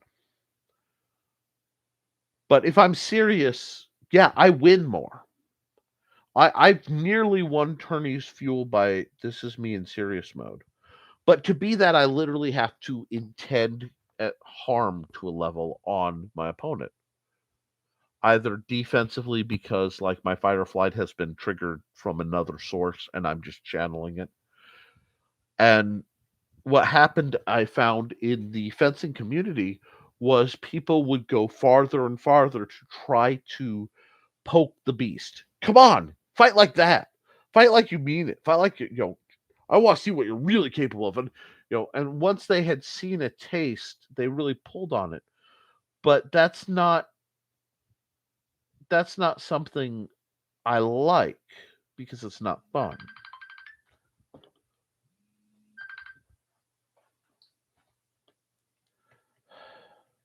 I'm sorry, there are some people who don't respect my time or they don't realize it.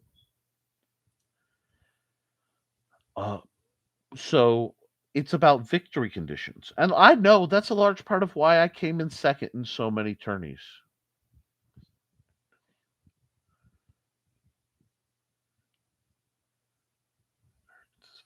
If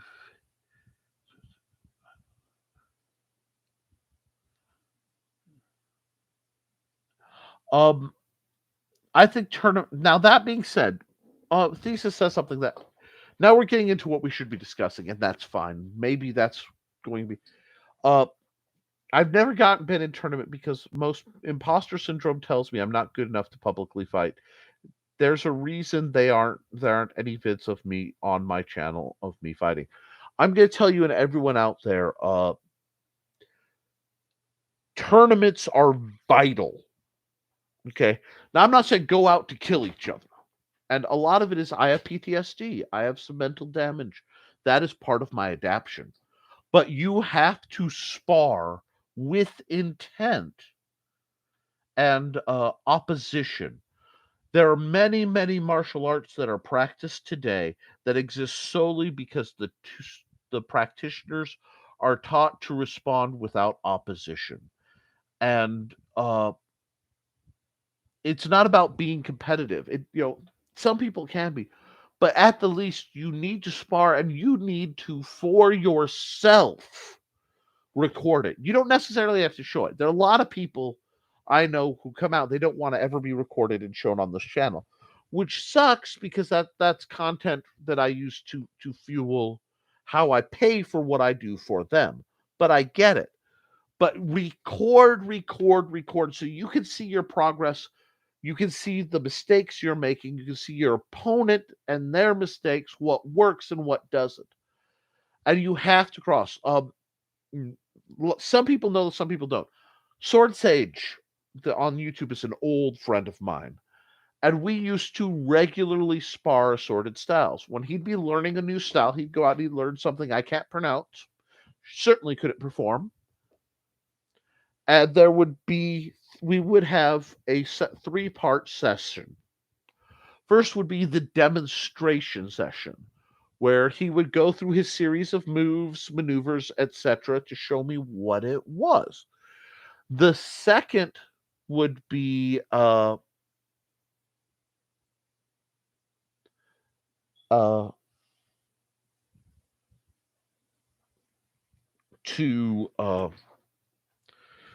you know, I would not really resist. I would provide limited resistance to let the hold work through, let the strikes connect, etc. And then we would go through a third time where I would undermine it deliberately. And no, that isn't fair to him in that I've seen what he's doing, so the surprise doesn't necessarily work. But what it does is it gives him a fairly learned opponent, at least with some idea what's going on, so that he could feel what somebody who's not playing along with it would do, or somebody from a different system would do. So we have a lot of East meets West bouts, especially when swords get involved. So if you look, you'll find on his channel, look up my Mr. Fix It. That would be me when I was much younger. Look through these, guys. I put myself out there so that you can see. Let's see. We've lost. Let me check. Yes, an immersion would attack you blind spot without mercy. Your friend without the mercy of your friend. The more you sweat and practice, the less you bleed in real. And ask anyone, when I am training, I will train mercilessly. I will not inflict pain, but I will inflict defeat. And if I physically can't, I will instruct someone who has the physicality to do what needs done in precisely what they need to do it to prove a point. Because many times I'm either too short to accomplish something or just physically limited. But if I have somebody who can listen to this is what they're going to do X, Y, and Z, they can inflict the adjustment necessary.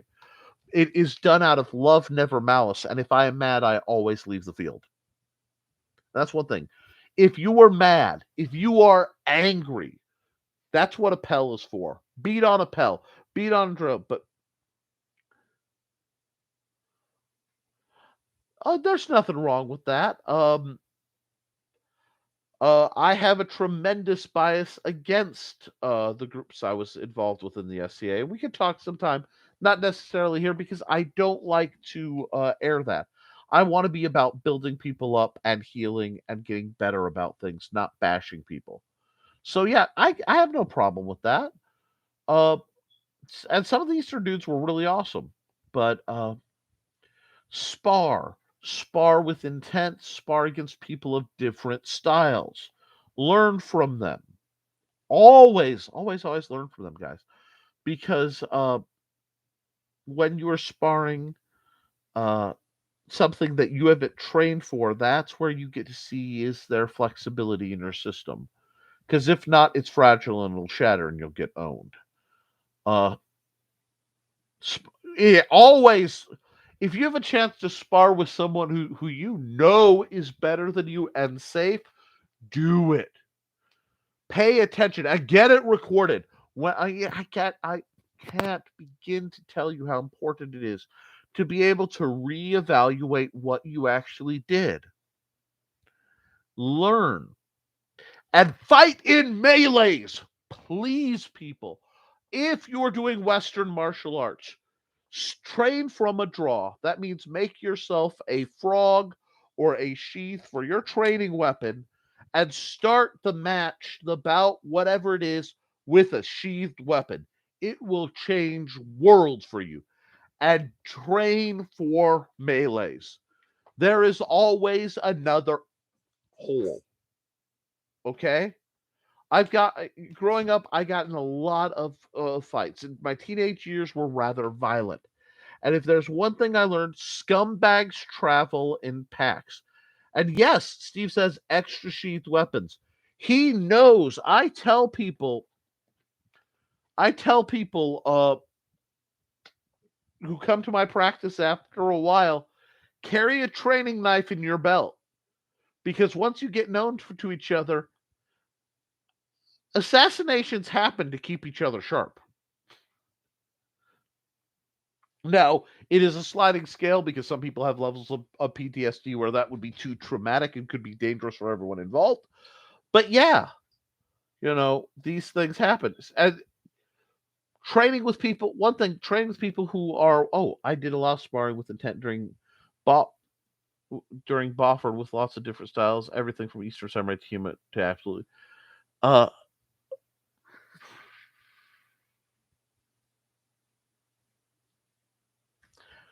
Foxy, that's what we're about. What we are about is training you to use what you have in the way that works best for you. And meth squirrels are a real danger. But yeah, training with people who are better than you. Train with people who you think aren't better than you. If they are trained enough to be safe, because I'm very protective of very new people because they can be very dangerous and they can get hurt. Train with new people because they'll see things that the style has made a blank on, or does it fit, and you learn more. So what you want to do, oh god, is always expand your thing.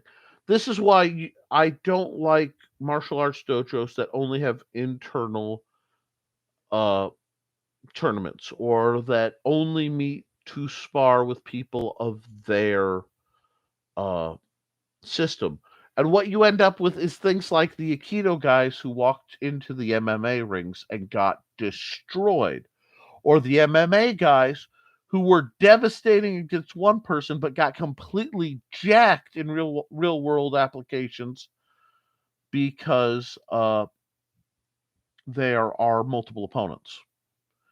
And what works one-on-one, submissions, holds, things, don't do diddly when you have multiple opponents. It's a different mentality. And almost all the manuals, almost everything you read historically is done from the perspective of a duel. And it drives me nuts. Because you see the I don't want to catch my coat in my rolly chair and I fidget. You see like the spear versus longsword. It's not one spear versus one longsword. It's a whole bunch.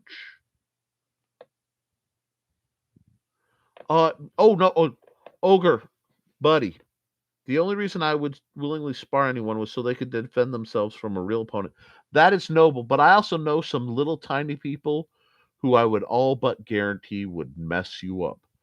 The phrase "there is always a bigger fish" is not always size oriented. I've met some piranha now, but that's a good mentality to have. Just don't be afraid. Don't if you have the right group, you can train and you can engage and you can learn things, and it works really, really well.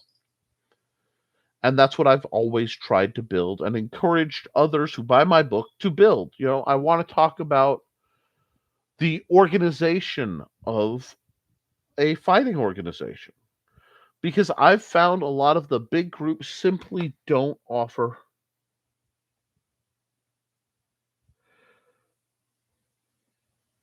Yeah. Um, I will tell you, if you are small fighting a big person in real life, you cheat. You just cheat. Everything, weapons, scenery, you cheat and you run because God created man, Colonel Colt made them equal. Just get out of there. And if you, Steve says, me and my rabbit. At points in my life, I have had entire lines of people at 5 foot and under, you know, and I love it. I absolutely love it. And yes, size and speed. And it's funny because I've literally been spending a lot of time on game theory on this. And that really helps me be a better sword master. It sounds funny. Being a sword master makes me better at writing combat games. But studying combat games and simulations and processes bounces back to help me be a better sword master. And I want to talk uh, uh, about that. I want to talk. Oh god, my head hurts. The the act of analyzing and training your brain will make you a better fighter. Understand being able to cold read your opponent. Are they tired? Are they angry? Are they under physical duress? How are they moving? Is there weakness? Learning with your eyes will save you from taking beatings. And then John's just going to do the John thing. Kill, kill, kill. Oops, I'm the teacher. Can't do that. Uh, it's frustrating for a large people when they're being swarmed by small people. It's funny. Uh, it is not pleasant to be a small person swarmed by large people. I have been there. Uh, but that's what's training. The more you train with respect and perspective, drink more. I'm actually out of liquid, and because I was running late, I forgot to squirt it. So I've done this entire program without caffeine. I think I'm doing well, but yeah. So I'm seeing just a little, um, and we're well past the 2 hour line. No, John, you are allowed to try to scorpion students. You'll just get if they're trained right, they'll high crotch you or something. No, we're actually past the 2 hour broadcast, and this is only normally a 2 hour show. So what I'm going to do is I'm actually going to call it for tonight, if you guys don't mind. And I want to thank you for coming out and chatting with me. Please share this around. Please, I love these informal conversations. Next week I'll try to be a little more together. Uh, you guys make this possible. No overtime is okay. Uh, no, see, the reality is I can only sit in my chair for a few hours before my legs go kind of bad. There's nerve damage. I have, you don't know probably. I have neuropathy in my arms and my legs, which means, yeah. I will. That's what I'm going to do. As soon as I'm off, I'm going to hydrate. Thank you for the catch, Foxy, and that is my plan. Uh, I felt myself stuttering, so that I'm going to take that and I'm going to eat a bit more. My blood sugars are just a hit low because I burned a lot doing what we're doing. So thank you. The Historical Fencing Guild is brought to you every week by. Where is my fighting axe book? It's under these swords. Okay.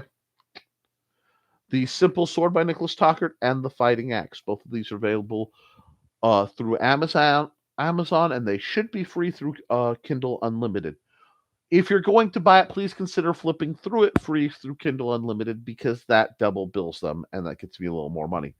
I am funded actually primarily by my amazing Patreon members, who are listed in the description every week. My voice is starting to cut out, so I won't try to do that tonight. I'm glad you found the stream informative, Ogre. I do this every Friday from 8 to 10. And I'm a proud member of the Rising Tide Broadcast Network. Normally I have a graphic, but my graphic broke, so I have to get a new one. Set up by Brian K. Morris. It is a network of authors and creators who all share quality videos. You can find him all the information about that and his monthly letter at www.risingtide.pub, P-U-B, like the place you drink, or publications. I will see you next week. Feel free to continue commenting. Patreon members, please comment any questions, content, things you want. And there is a Facebook group, the Historical Fencing Guild Public. I only ask that you be a presented English speaker, because there was some confusion at points. So thank you. You guys have a wonderful night. Please be good to each other. Keep your guard up. And as always, support your local swordmaster.